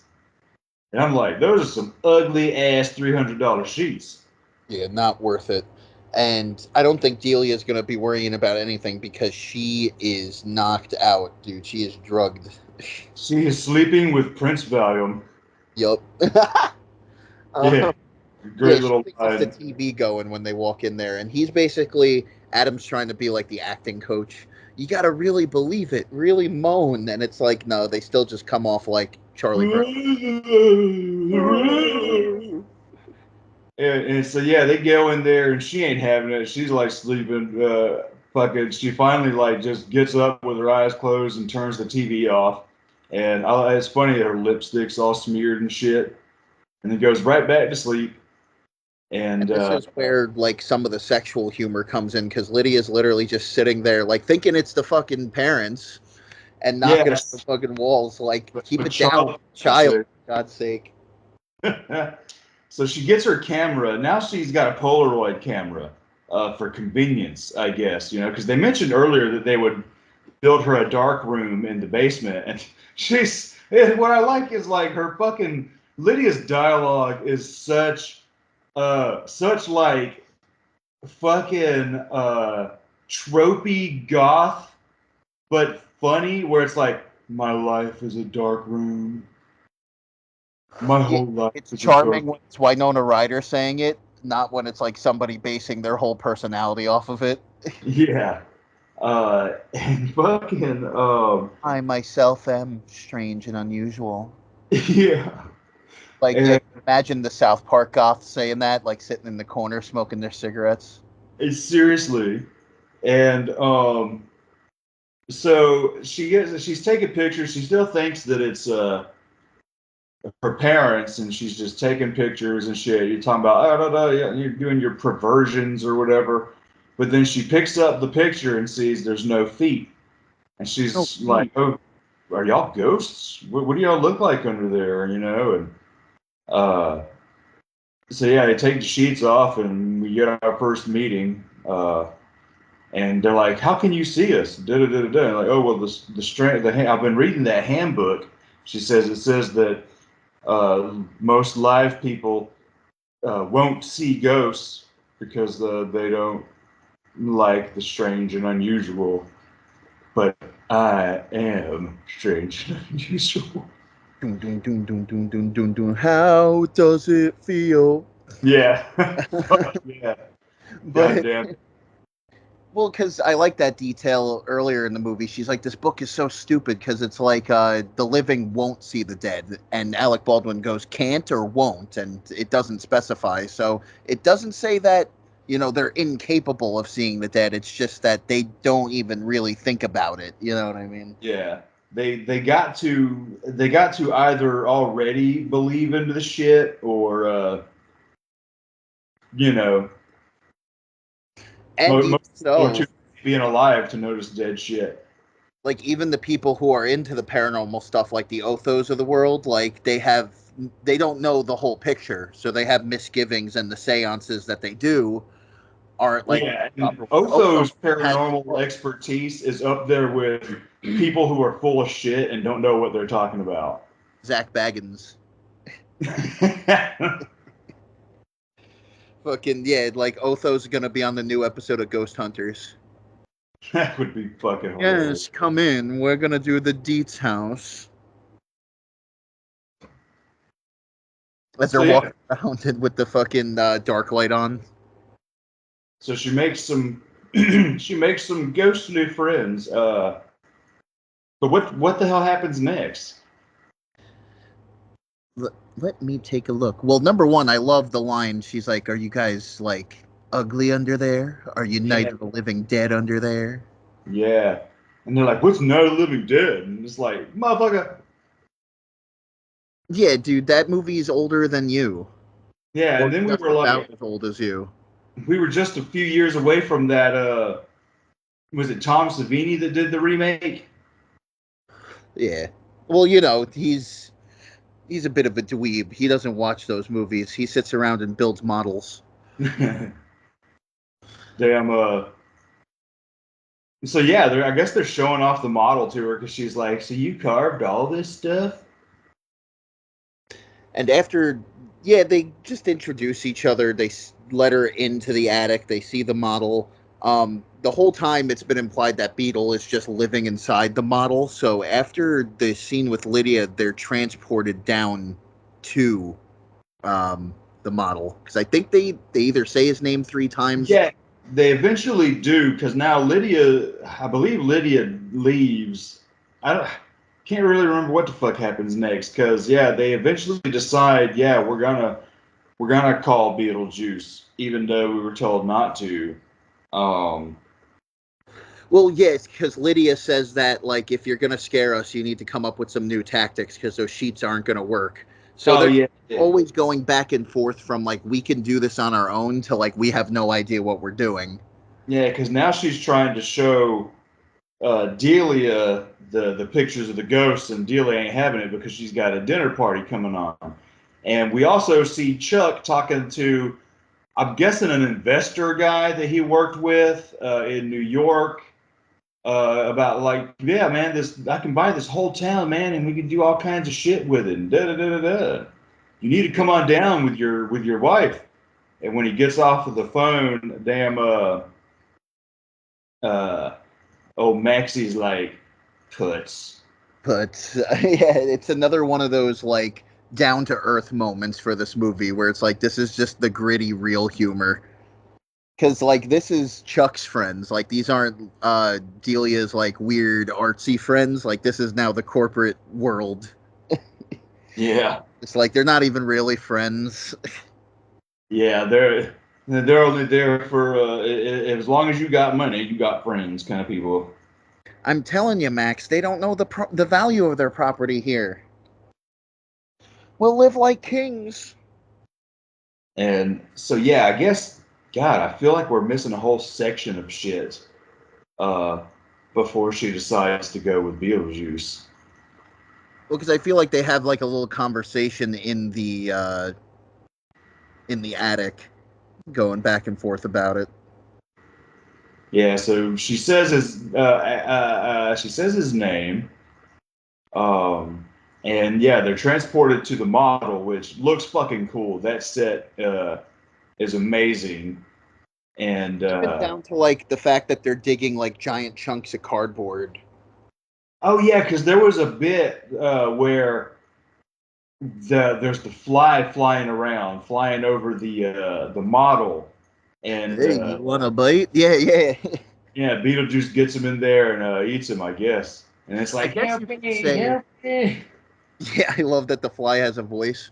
I guess you Yeah, could say like Beetlejuice is doing an impression there, but there are just moments where he kind of just puts on a bit of an Italian voice. Like it kind of sounds like Stallone. the subtitles straight up say that the fly is saying it.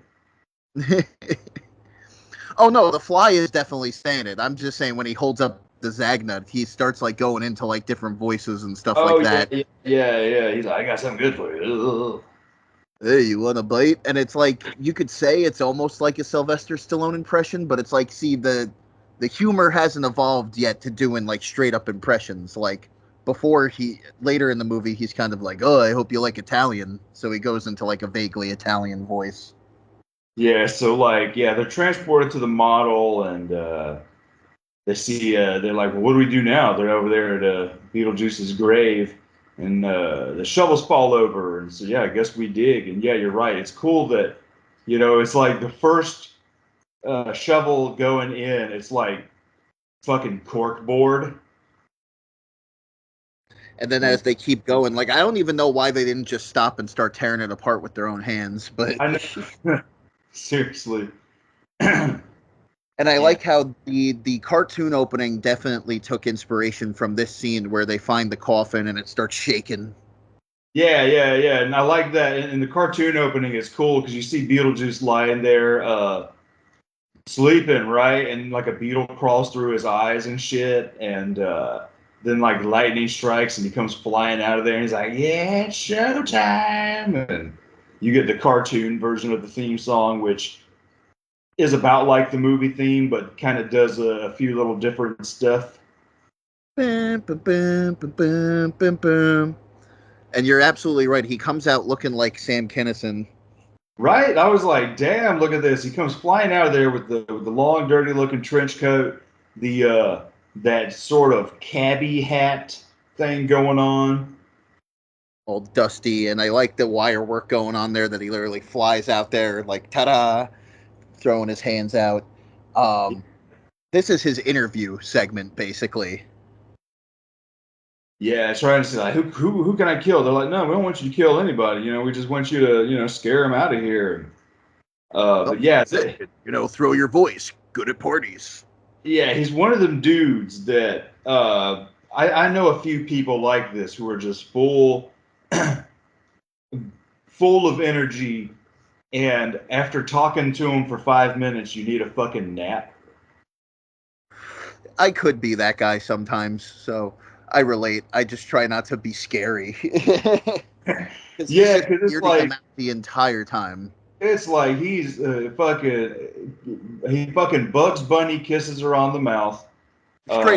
Straight up just assaults her right away and then doesn't Yeah, stop. man, fucking looking up her skirt with the stick, and when he's hugging Adam, he's like reaching over there, grabbing her stomach and shit. And it's like, I get it. This was a different time, and I mean, it is played for laughs, but at the same time, it's really there just to show how inappropriate he is and why he has no friends and why nobody in the afterlife will fuck with him. Yeah, because that's what Juno said. Like, he doesn't work well with others. Like, that's her putting it lightly. Like, she should have said, like, yo, no, you better put a restraining order on that ghost. Yeah, seriously. Because he's literally like taking a stick and looking up her skirt. The first thing he asks Adam is like, "Yo, do I have a shot with her, or have I overstepped my boundaries?" Yeah, like, oh my god. I get he is supposed to be scary. I just didn't realize that's scary. Yeah, different kind of scary. One of This those creep dad kind of guy. But yeah, it's very inappropriate. But it's meant to show that he's not a dude you should be hanging out with. He's not a dude you should be fucking with. He's that kind of character who shows up in an 80s drug PSA, like, "Hey kid, you want to buy some meth?" Yeah, seriously. Fucking, hey kid, got some Oxycontin for you. Bro, hey, kid, I got some marijuana cigarettes. Some marijuana cigarettes make you feel real good. Oh, speaking of cigarettes, I love it when they're in the waiting room at first and you got this fucking burnt up dude fucking smoking. Yo, he rules. He's sitting there with the restless leg. Who knows how long he's been sitting there? He's trying to cut down myself. Yeah. He's like, yeah, you want a cigarette? No, thank you. The imagination in the movie is like, it never lets up, but it never becomes tiring either. Like, again, the movie flies by. Even when I was pausing to take notes, I was like, shit, it's already over? Yeah, seriously. Damn, because when I hit you up, fucking saying, oh yeah, we're just at the end of the dinner party, and then after that, when the movie was over, I went to smoke, and I was like, damn, I said this to him an hour ago, and damn sure didn't feel like almost a fucking hour. You went outside to smoke, and there was like a burnt up, charred guy sitting there. Hey man, can I get one? Bro, I would love to make that a Halloween decoration. Like, put the fucking candy bowl next to him as he's sitting there kicking his leg. Dude, yeah. Fucking, that would be amazing. But yeah, like it's just a lot of fucking Beetlejuice being annoying and very Doug Walker-esque humor. Like, I know that like this movie was a big inspiration on him, so there's a lot of moments where he's going in and out of like different wacky voices and going on these little monologues. What are your qualifications? Oh, well, I attended the school of Juilliard, and as he keeps going on and on and on, his voice goes more demonic. I've seen The Exorcist 157 times, and it keeps getting funnier every time I see it. Damn, which is relatable. I mean, the movie can get funny. Yeah. Let Jesus fuck you! Let Jesus fuck you! Damn, so, yeah, they, well, yeah, and then speaking of The Exorcist. Time, Huh?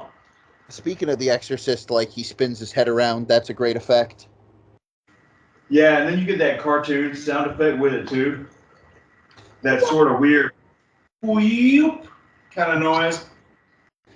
Hate it But when yeah, that he morphs into Adam's clothes and shit. He's like, "Hey, we're shopping the same store." And that big old gut.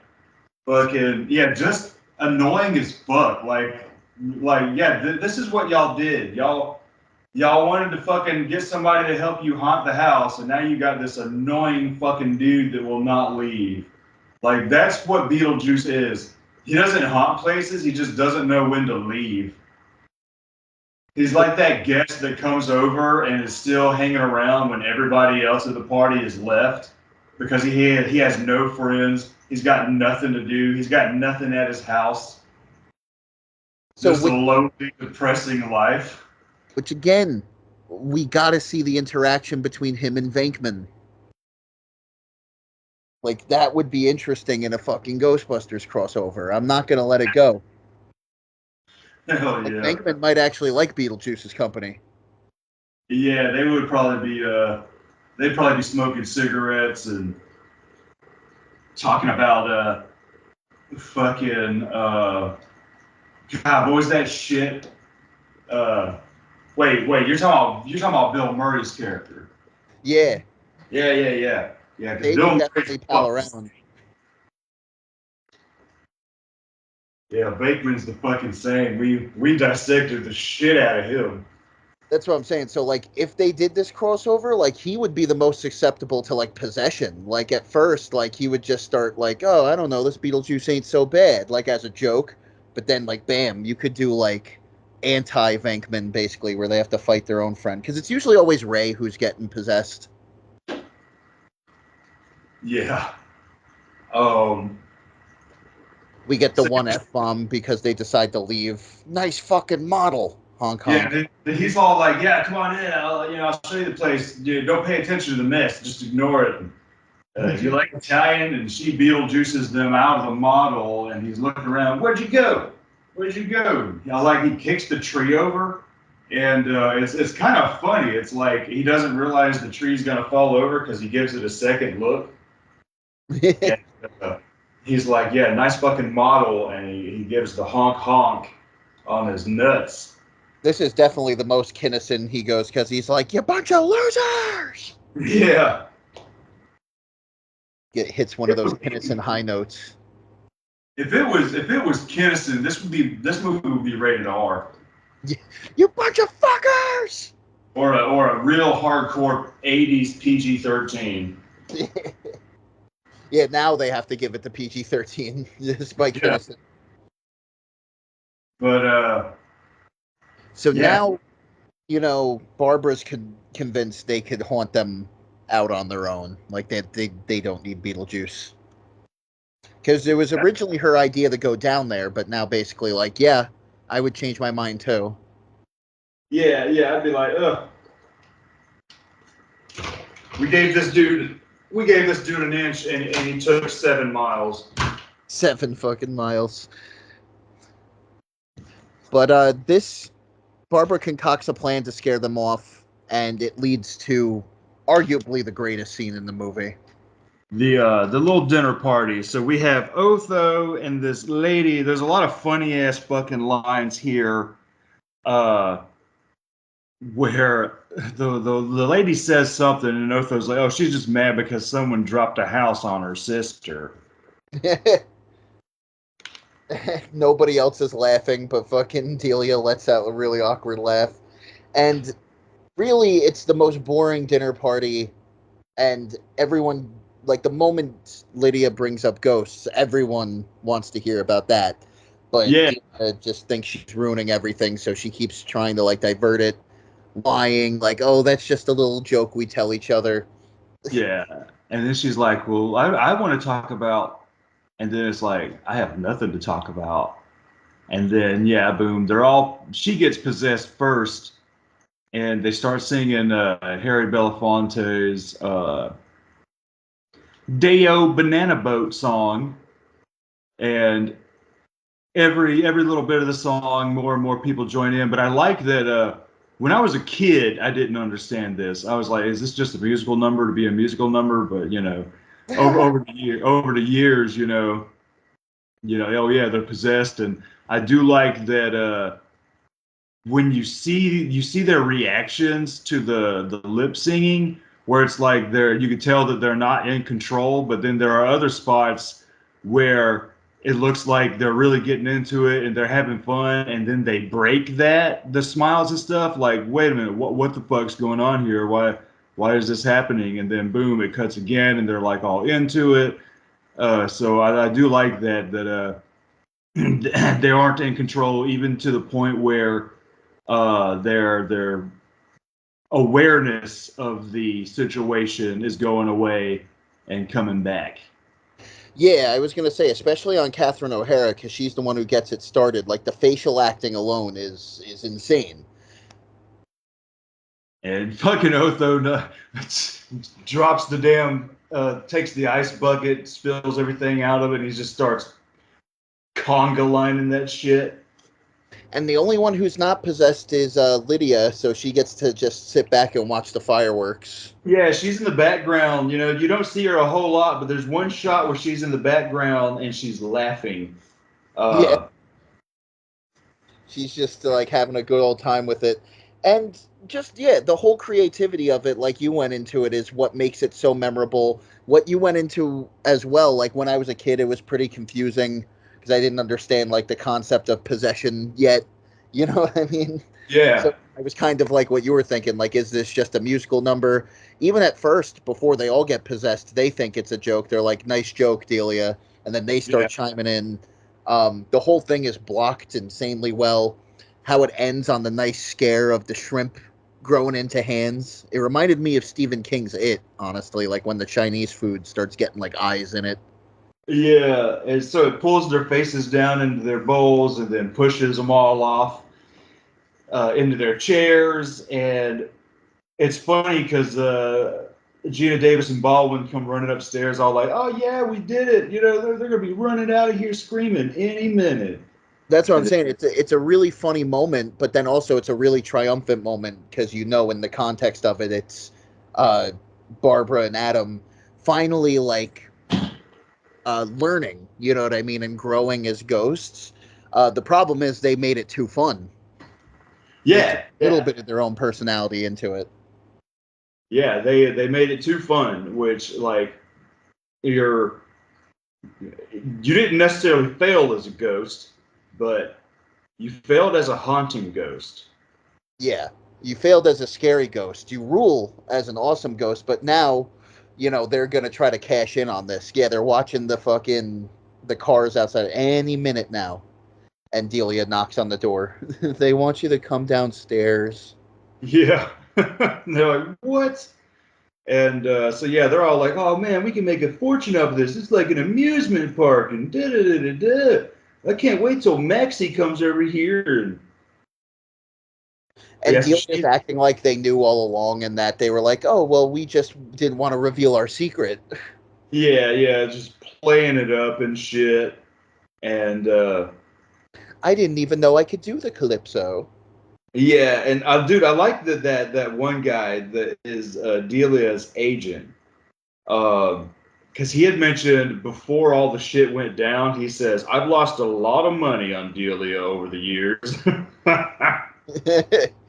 Dude, and he gets away with like the sickest movie burn like at the end of the scene because Lydia comes down and is like, they were trying to scare you away. They don't want to come down. And so, of course, they immediately think, like, oh, well, this is bullshit. And she's like, Delia, you are a flake. You've always been a flake. If you insist on frightening people, do it with your sculpture. And I'm like, Yeah. ooh.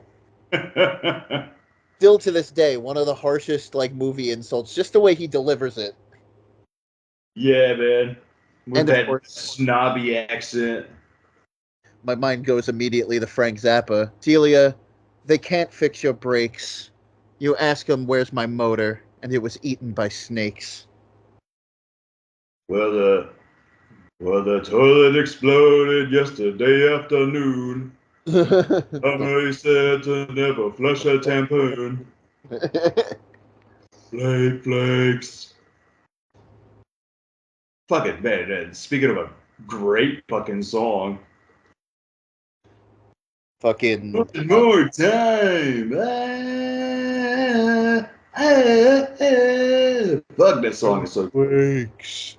Making me double for Sunday. Wee, boop, boop, boop, boop, boop, boop, boop. Well, the whole damn weekend came and went, Beetlejuice. You want to buy some possession, Bob? Take it away, Bob. Yeah, but if none of the listeners here know about Frank Zappa, they're completely lost. Yeah, he's a Beetlejuice in his own right.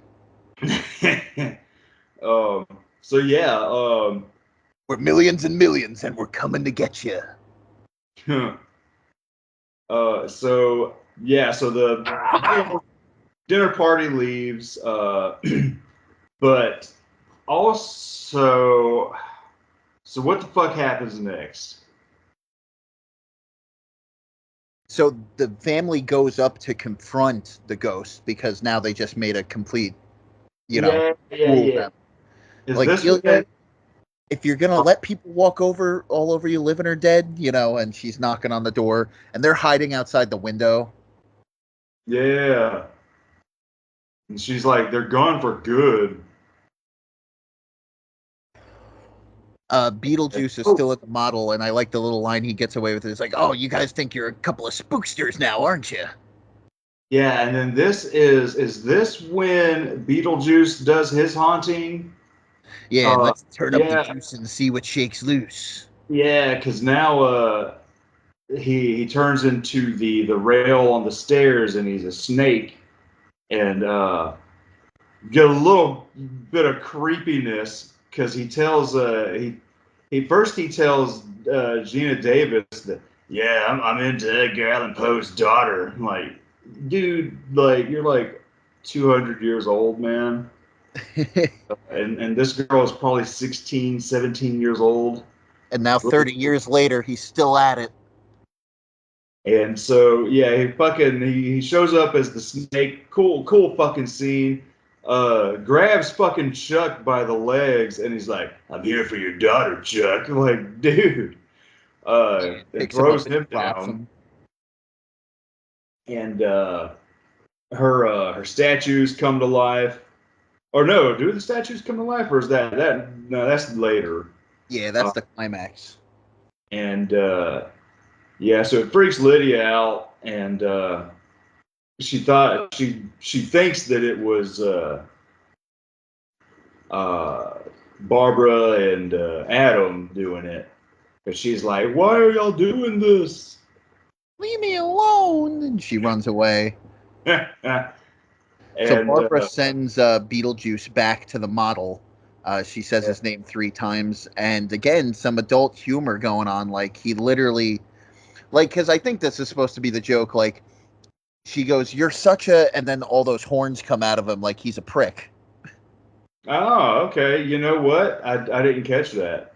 He's such a, because like she doesn't finish the line. She goes, "Oh, you're such a," and then sink, like, "Oh, he's a prick." And then he sees the whorehouse, and it's like, "Oh, he's horny." Yeah, another one because he's like, what can a guy like me, find a little bit of release down here? And then boom, whorehouse shows up, and it's funny. She's like, Adam, why'd you build that? He's like, I didn't.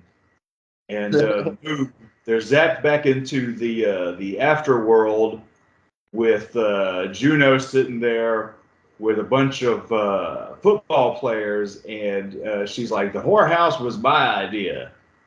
I told you not to get Beetlejuice.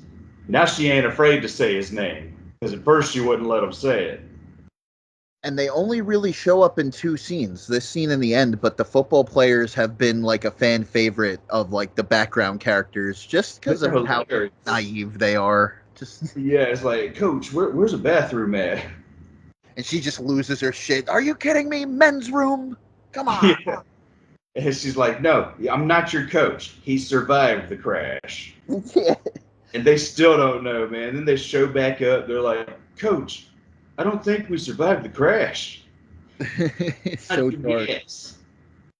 Um, So yeah, they're like down there. She's like, you need to hunt these people out of your house, and so that's when they come up with their cool ass shit. Like he stretches his head and he multiplies his eyeballs onto his fingers, and then I like how she knocks her eyeballs back and they come out on her tongue, and she stretches her mouth, and uh, the teeth is so fucking cool. And I like the little gag where Adam, he wears glasses, that he takes his glasses and puts them in front of his eyeballs on his fingers to see what she looks like.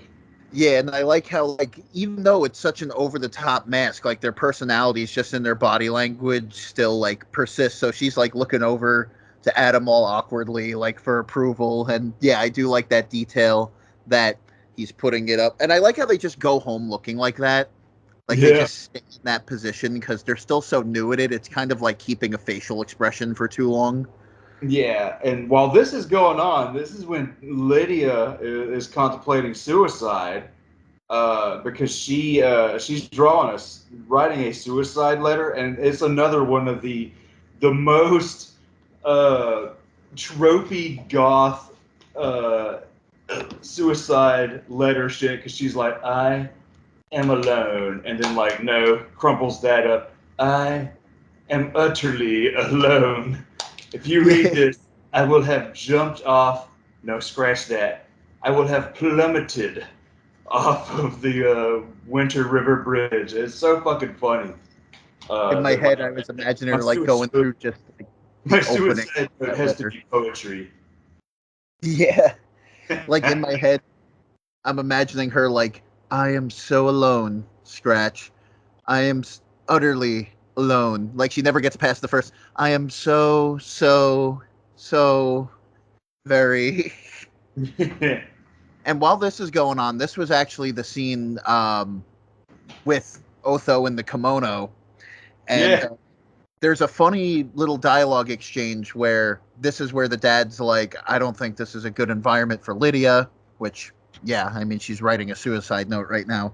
But then he's listing off all the bad things. He's like, snakes, ghosts. And then Delia just goes, shrimp. Yeah, the fucking Otho, man, talking about seance shit. And Yeah, he almost just got this, killed by a this is snake. when yeah, because he also stole the handbook. When they came up there to confront the ghosts, he stole the handbook. And Juno also mentioned that to them when she had pulled them there. She was like, and you let them get the handbook. They're like, what? She said, never trust the living. Another iconic line. Yeah. Damn. So, yeah, I like that little area that they built just to chill on the side of the house there. Yeah, it's outdoor, and then there's just like, Just one I, wall with a window for like no reason because you're already out in the open it's like not even air. a window. It's just like an open hole. Yeah, That was definitely Delia's idea. damn right. But yeah, so this is Lydia's meeting with Beetlejuice, calling her over to the model, and he's telling her that he needs to, I guess, for him to come back into the world, he needs to get married. It's an illegal immigrant kind of thing, and I guess for some reason he can't say his name, so they have to play charades for him to get her to say his name. And that's pretty good. He's like, look behind you, and there's that fucking beetle, and he's like, hey, how you doing? Yeah. I referenced it in the Facebook post, the Beetle drink, Beetle beverage, Beetle Beetle breakfast. breakfast. I Yeah, love that. Even though I said the dinner scene is probably the best scene, this one is my all-time favorite. Just the blocking of it, the chemistry between uh, Winona Ryder and Michael Keaton. Uh, they get away with some more of the adult humor where he's just like, if I tell you my name, tell everybody else my name, and then everyone starts like, my life becomes a hell, an absolute hell. I just like the whole delivery he starts going into, like bullshitting reasons as to why he can't say his own name. yeah.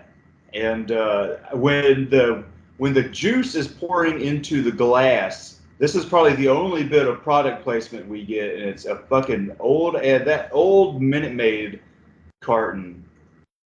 Oh, yeah, that's right. Because everything else in the movie is just pretty like nobody's like holding up a bottle of Coke or anything like that. There is a Coke can on the table during the dinner party, but I like the fact that there's no attention drawn to it. It's just there. Yeah, it's not like brought to you by Coke. Ghost. Yeah. Well, with now all the funky flavors that they're making, I wouldn't be surprised like Spectral Edition. Yeah, Beetlejuice Coke. Oh, for sure. Give it time. Like your AMC movie theaters are going to be doing the Beetlejuice slushy. Yeah, it's gonna be like a green slushy. Well, because yeah, that's all they have is like blue, red, and then the green is always like, oh, here's the special. Like right now, it's still like the Ghostbuster shit. Boo berry. Yeah. It's And so I don't know. Does she say his name 3 times, or is this when? This is when they show back up and they're in their scary get up. yeah, this is when they show back up and scare the shit out of her because he's like, you said it 2 times, just say it one more. And they come in. Number one, she's already kind of like, you were the one who was the snake, so she's already backing away. But then they come in and completely kibosh the whole thing. Yeah. That's when Lydia realizes, okay, you're not the cool guy. You know what's a great line delivery though is he mentions that he's dead, and she's asking where did Barbara and Adam go, and she's like dead. Like no, they left. They're in the afterworld, and Lydia's like I want to be there too. Even for a guy as fucked up and as crazy as Beetlejuice, he actually seems like taken aback for a second. He's like, why? Yeah. Like, even something like that confuses him. So that's a nice little touch on Keaton's part. He starts going, he brushes it off. He's like, well, I'm sure you have your reasons. But that first why, it's really good.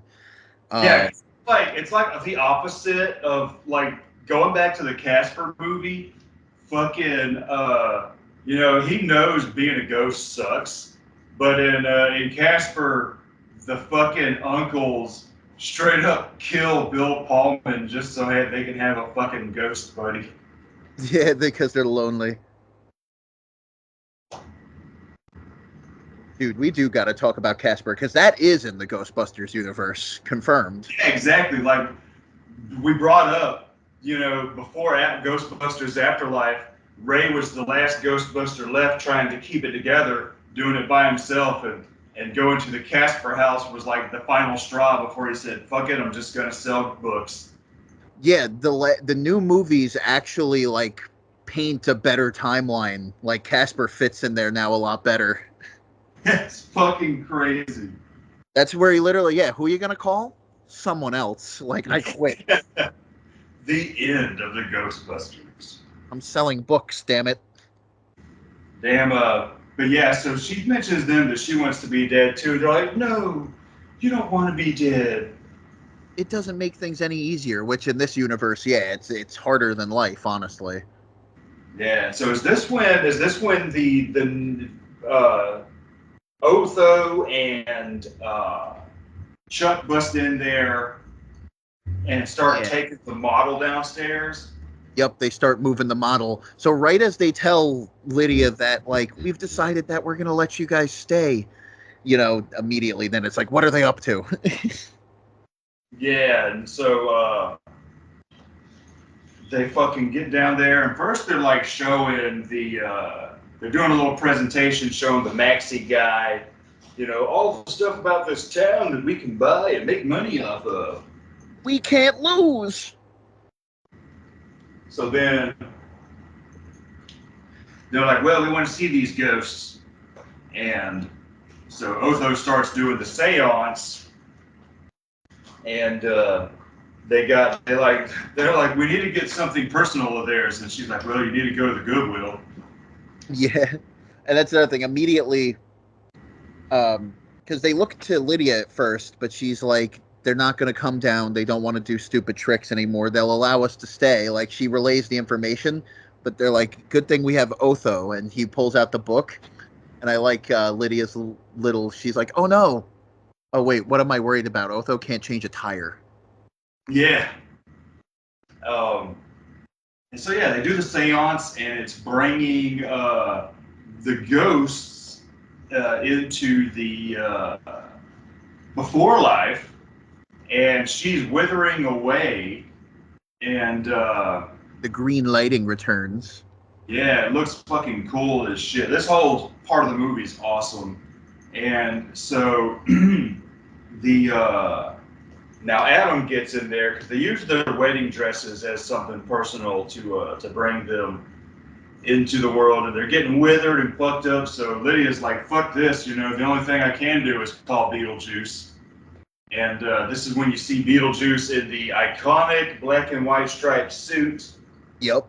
For the one time in the movie. It's crazy that, you know, he only wears that suit for a very short period of time, but really because of the cartoon, that's where I would say that suit became massively iconic.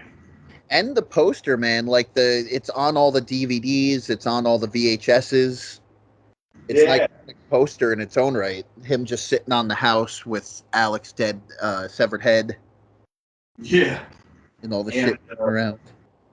So yeah, she calls him, and I like it too when he, because the other line, it's showtime. That's another one that is iconic to the movie, but he says it real chill. You know, he's like, it's showtime.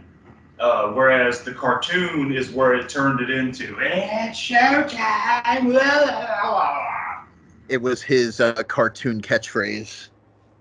Cowabunga. So, I like that when he shows up to the seance, he's got this merry-go-round head and these inflatable like hammer arms, but right on the top of the merry-go-round there's a skull. And since it's a Tim Burton design, it looks eerily like close. It's like a precursor to Jack Skellington, basically. It's like a little foreshadowing of things to come. And speaking of Nightmare Before Christmas, all right, we talked about doing a full-on Tim Burton retro. Now, everybody knows that Nightmare Before Christmas isn't technically a directed film from Tim Burton. It's Henry Selick who made James the Giant Peach and God, what's that? Cora. What's that movie called? Kubo. The other one, the gothy one with the button eyes. No, yeah, not Kubo. That was the fucking other guys. Coraline. Yeah, Coraline. That's what it is. And he's made a recent movie. He did Monkey Bone also, I believe. I was just about to say that he did Monkey Bone. Yeah, which in its own right, it all looks like Tim Burton stuff, but the Nightmare Before Christmas is the most Tim Burton-y. But during the retro, should we talk about Nightmare Before Christmas? Because it is connected to Tim Burton massively, but it's not technically one of his films. I would say yes. Yeah, just because it's so tied to him. I am definitely one of the people who try to push it more as a Henry Selick movie because he deserves the credit for directing it. Really, it's a Henry Selick, like, Danny Elfman movie. That's another thing. Danny Elfman came up with half the music before the animation was even done, just based on, like, notes and art from Tim Burton. So, like you said, like, he's definitely there. Tim Burton's the spark that, like, ignited the whole thing, but he really wasn't, like, heavily involved with it. It's like his name, because he was doing Ed Wood at the time, I believe. Yeah, it was kind of the in-between between Batman Returns and Ed Wood. Yeah, he would like show up and be like, "All right, this looks cool. Continue what you're doing." But even on the the poster says Tim Burton's The Nightmare Before Christmas, so it is based on his story, you know. Yeah. So it makes sense. Yeah, so we'll do it. But yeah, that I like the way he looks as this fucking circus thing. But this is wild though. Fucking Maxie and I guess his wife are like enjoying this, and he's like, "Step right up, test your strength." So they get on that thing and they're laughing, and he slams the hammers down, and they shoot up through the roof. You never see them again. Yeah, no, they're dead. Them They fucking died. motherfuckers, they are gone. He said, "Who do I have to kill? These Yeah. two." The most least important people to the film. And so Otho's trying to run, and he does a little shoots at Otho with finger guns, and strips his fucking clothes off, and he's wearing this ugly ass outfit, and that's what scares Otho is these hideous clothes. Which is a great gag, but when you really think about it, I guess being that full of yourself really paid off in the end. And it's like, you got off light. Yeah, yeah, you could have been shot through the ceiling and never seen again. And he runs away. Like, that's one of my favorite gags in the movie. Yeah, they just give him like this it literally is the Pee Wee Herman suit, now that I think about it. Yeah, similar. This ugly baby blue shit. Damn, but yeah, so now he's trying to get married to Lydia. I had also read that an early draft of the script. See, this is another thing. Tim Burton didn't write this script. An early draft of this script, Beetlejuice wanted to fuck Lydia instead of get married. So that's another like odd thing. Yeah. It's still pretty much like implied that he's like, listen, think about it. Like, you called a marriage, but it's really just a marriage of inconvenience. I get out. You get to say you're with the most handsome bachelor. Like, he's always been, we've been saying it this whole episode, Yeah, he's a bit of a creep, but yeah. I'm a creep. Yeah. I'm a weirdo. So yeah, now he starts getting the marriage set up. And since the seance has ended, Adam and Barbara are coming back. And when I was a kid, that weird looking alien priest used to scare the shit out of me. Yeah, they even have like a cool filter over his voice. Do you take? I love that guy. Yeah, he comes out of the fireplace, and it creeped me out as a kid. Even the way the fireplace like bends and turns into another one of those German expressionist doors, like the stop motion is on fire. This is where Delia's sculptures start coming to life. Like even too, when I was about 6, 7 years old, I was really into alien abduction movies and shit because my dad was into it. And so we would watch all these fucking movies with him, but they always scared the shit out of me. Like the most basic alien, right? The Greys in Communion, Fire in the Sky, always freaked me the fuck out. And seeing this weird looking, kind of looks like a gray alien, freaked me out on Beetlejuice. Well, yeah, because how old were you watching Communion and Fire in the Sky? Yeah, like 6, fucking 7, 8 years old. Dude, yeah, that shit's insane. Another one, I think it was called Invasion. I haven't seen Communion yet, but I really want to. It's on my watch list. I'm gonna tell you right now, Communion is probably one of the best. It's my favorite alien abduction movie. Like it is unfucking nerving. Like me and Stas watched it a couple years ago, and it was the first time I had seen it in a long time, and still like freaks me the fuck out.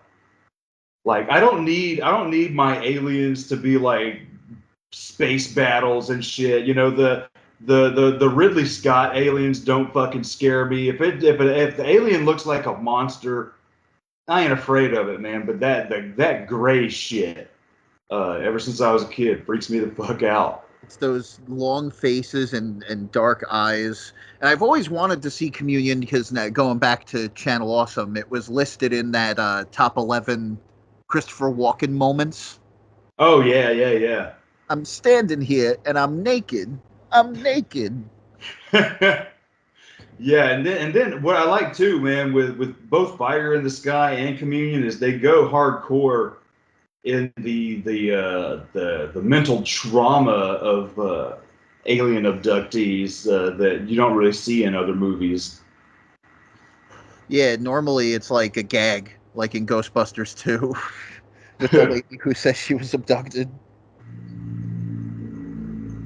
But yeah, so yeah, the wedding's happening, and it's funny as shit because when the priest asked Beetlejuice, will you take this woman? Like he has to walk away and be like, oh, I don't know, this is a really big commitment. So it's like the dude's just wasting time because that's his personality. Yeah, that's where it gets annoying for me. Is like, dude, like you're fucking yourself now at this point. Yeah, your fucking neediness to be silly is Yeah, prolonging your ability to be free of the afterlife. he doesn't And even say I do. Like, yeah, sure, whatever. yeah, and fucking this is when Adam says Beetlejuice, and he fucking pulls, like, makes his teeth fall out, and he's like dancing around trying to smash the teeth. And she tries to say she says Beetlejuice, and he throws the zipper on her mouth. Then she says it again. She opens the zipper, and then he throws the piece of metal on her mouth. And then, Straight up tries to throw hands with Beetlejuice, like he's running up to him. yeah. And this is when the statues come to life and all this. And really cool imagery, man. Fucking them statues crawling around and the one dragging itself and shit. Fucking cool as hell. And they take Lydia's parents. I like how the one just kind of stands up and becomes kind of.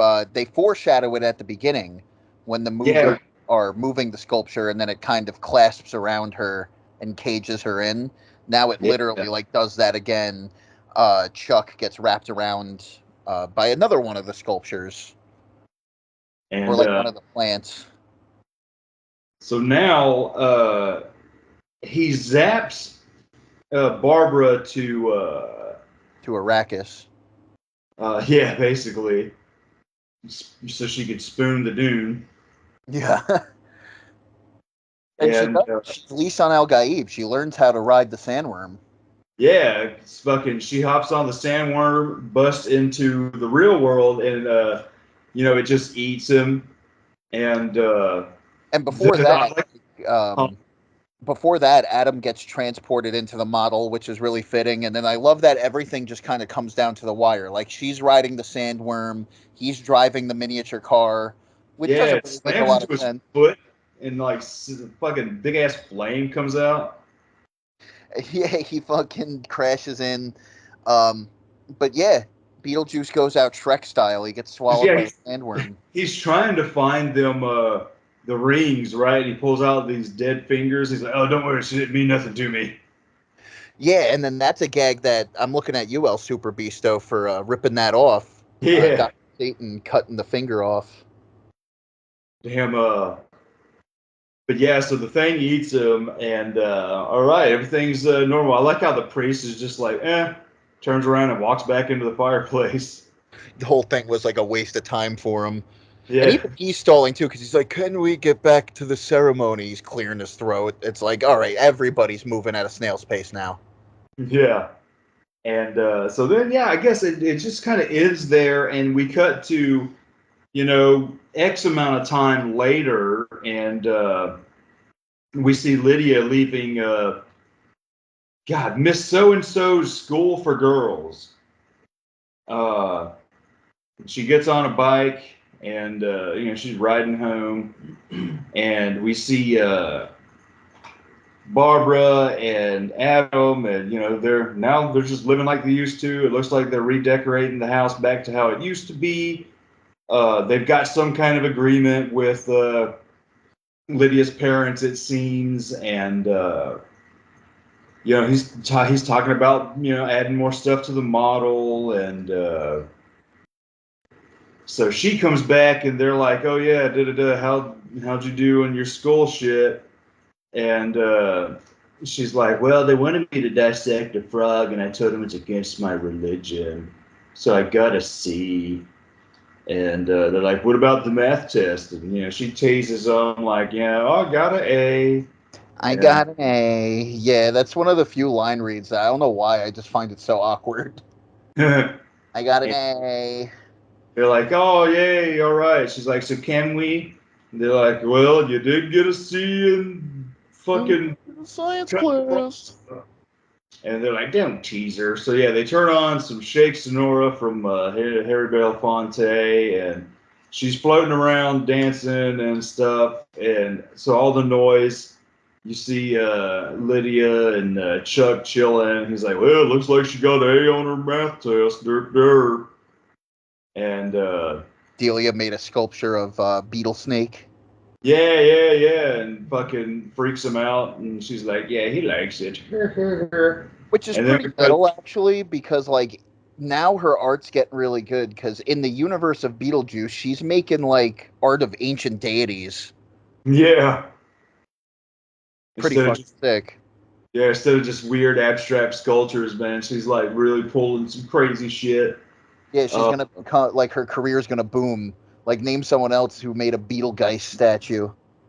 yeah, and so then it cuts to Beetlejuice in that waiting room. This is another great bit where he's sitting there and he's rubbing the legs of the sawed in half girl, and she slaps him, and he gets back up, sits next to the in between the shrunken head explorer and this sort of tribal guy, and he's trying to talk to the shrunken head guy, and it ain't working.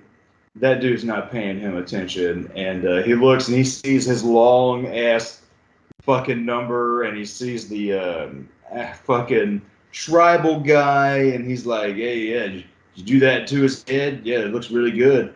Hey, look over there, it's Elvis. Whoa!" And I love that when he steals the Yo, dude's King. the dude's number is 4, and fucking Beetlejuice's damn strip of numbers is like 2 feet long. And I like how when he snatches it, he just kind of tosses his at the dude's hand. He don't even try to put it in the guy's hand. He just tosses it there. Just kind of lands on his arms. Yeah, he's just like, oh, looks like I'm next. And the fucking damn witch doctor just is not having this shit. Sprinkles some shit on his head, and his head shrinks, and he's like, hey, what are you doing? And he's like, oh, Wow! this could be a good look for me. Looking like David Byrne and Stop Making Sense. Yeah. And so, yeah, that's Beetlejuice. They all just kind of live happily. Yeah, Until, the football players come back for one last dance. yeah, football players dancing around. So everybody lives happily until 40 years later, Chuck gets in trouble with some child porn. Yeah. Adam accidentally kills somebody on a movie set. Yeah. Jesus. And fucking Lydia gives birth to Jenna Ortega. Well, that's another thing that got me interested too, because I was like, all right, so who's going to be the dad? And then they casted Justin Theroux, who's an actor I remember from American Psycho, and I think Lost Highway. If not Lost Highway, Mulholland Drive. But I was like, okay, I haven't seen this dude in the movie for a while. That should be interesting. He played like one of the other yuppie dudes who's like basically like Bateman's best friend. Like he's the closest thing to Bateman in terms of like fucked upness. Yeah, fucking obsessing over their business cards. Yeah, he's like the second most smarmiest. So yeah, I hadn't seen him in a while. I was like, okay, so it's not the average, because I was expecting this to be kind of like, oh, Johnny Depp. Well, now maybe not anymore, but who knows? I don't know what's going on with the Tim Burton Johnny Depp relationship, but you know what I mean? I thought we were going to see the regular modern, like maybe even Eva Green. You know what I mean? So it's cool. Yeah. We're not even gonna get Helena Bottom Carter in this one. Right. It Exactly. almost looks like Jenna Ortega as of right now. She might be a new Tim Burton regular based off of this and Wednesday. Now, it's funny that you mentioned Wednesday season 2, that, like, will he come back to direct season 2? I'm probably going to believe that they're probably filming both, like, concurrently, maybe. I don't know what's going on with the filming of season 2, but that could be a thing like, oh, I didn't have time to do episodes of that because I was filming Beetlejuice. Yeah, because like I said, he only directed like the first handful of episodes for Wednesday, so like it wasn't even all him. Uh, and then I think Wednesday season 2 was slightly delayed because of Beetlejuice, So and they might pull an Ash versus Evil Dead, like Tim Burton might still direct like the first episode. he might do a few. If anything, he'll still probably get a producer credit. And also, I think her being on Wednesday season 2 and that being delayed is what is keeping her out of the next Scream movie. Yeah, I still got to see Scream 6. Oh yeah, it was pretty decent. It was pretty decent. I liked it. So far for me, the weakest Scream movie is Scream 3. Yeah, because I was really surprised with 5, especially with like this is the one parodying reboots. Like I thought it was really well done.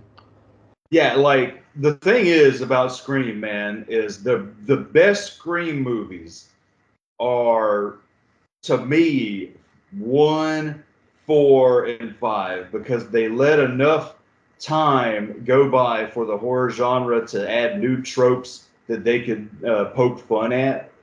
Uh, whereas those to me feel the freshest. Whereas like Scream 2 is good, Scream 3 is just pushing it. So They became the very thing they swore to destroy.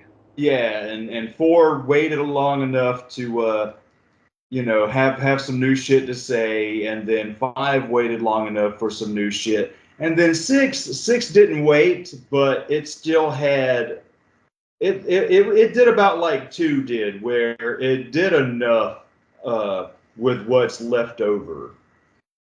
It's a decent little movie, and then the series just like lives in its own. Yeah. But then they fired, and they fired the Jenna Ortega's sister character, and then Jenna Ortega's not coming back. But it's looking at Cindy, what's her name? Oh my God, Party of Five chick, Sydney. What's her name? It's like Nev on Campbell. my tongue. It's so crazy. Nev Campbell is coming Yeah.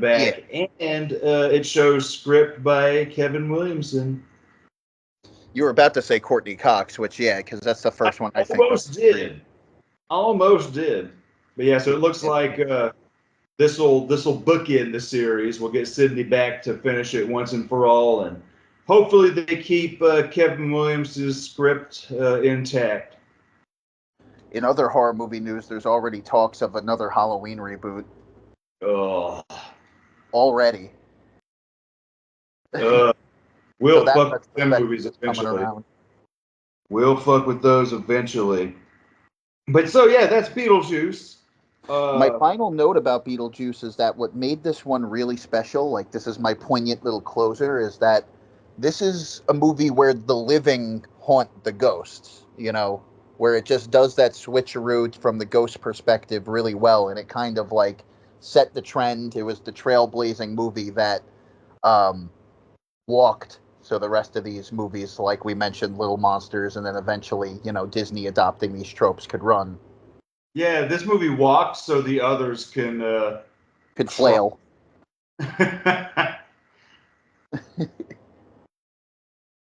I remember the others and being kind of like, I don't know. I don't know. They're all right. They're okay. But what's not okay, what's great is thank you guys for commenting who did. Stay tuned for the next episode. Where could we find you, Travis? Where have you been? Right now, I've been busy working on stuff for the Halloween album. Had a guy over last night working on some of his songs. And David's been heavily recording songs. Got a few songs from buddy Rob and a horror punk friend of his, Jason something, from a band called Zipper Guts. Ooh, nice. Then I still got 2 other buddies I got to get in there, and I got to finish some songs of mine.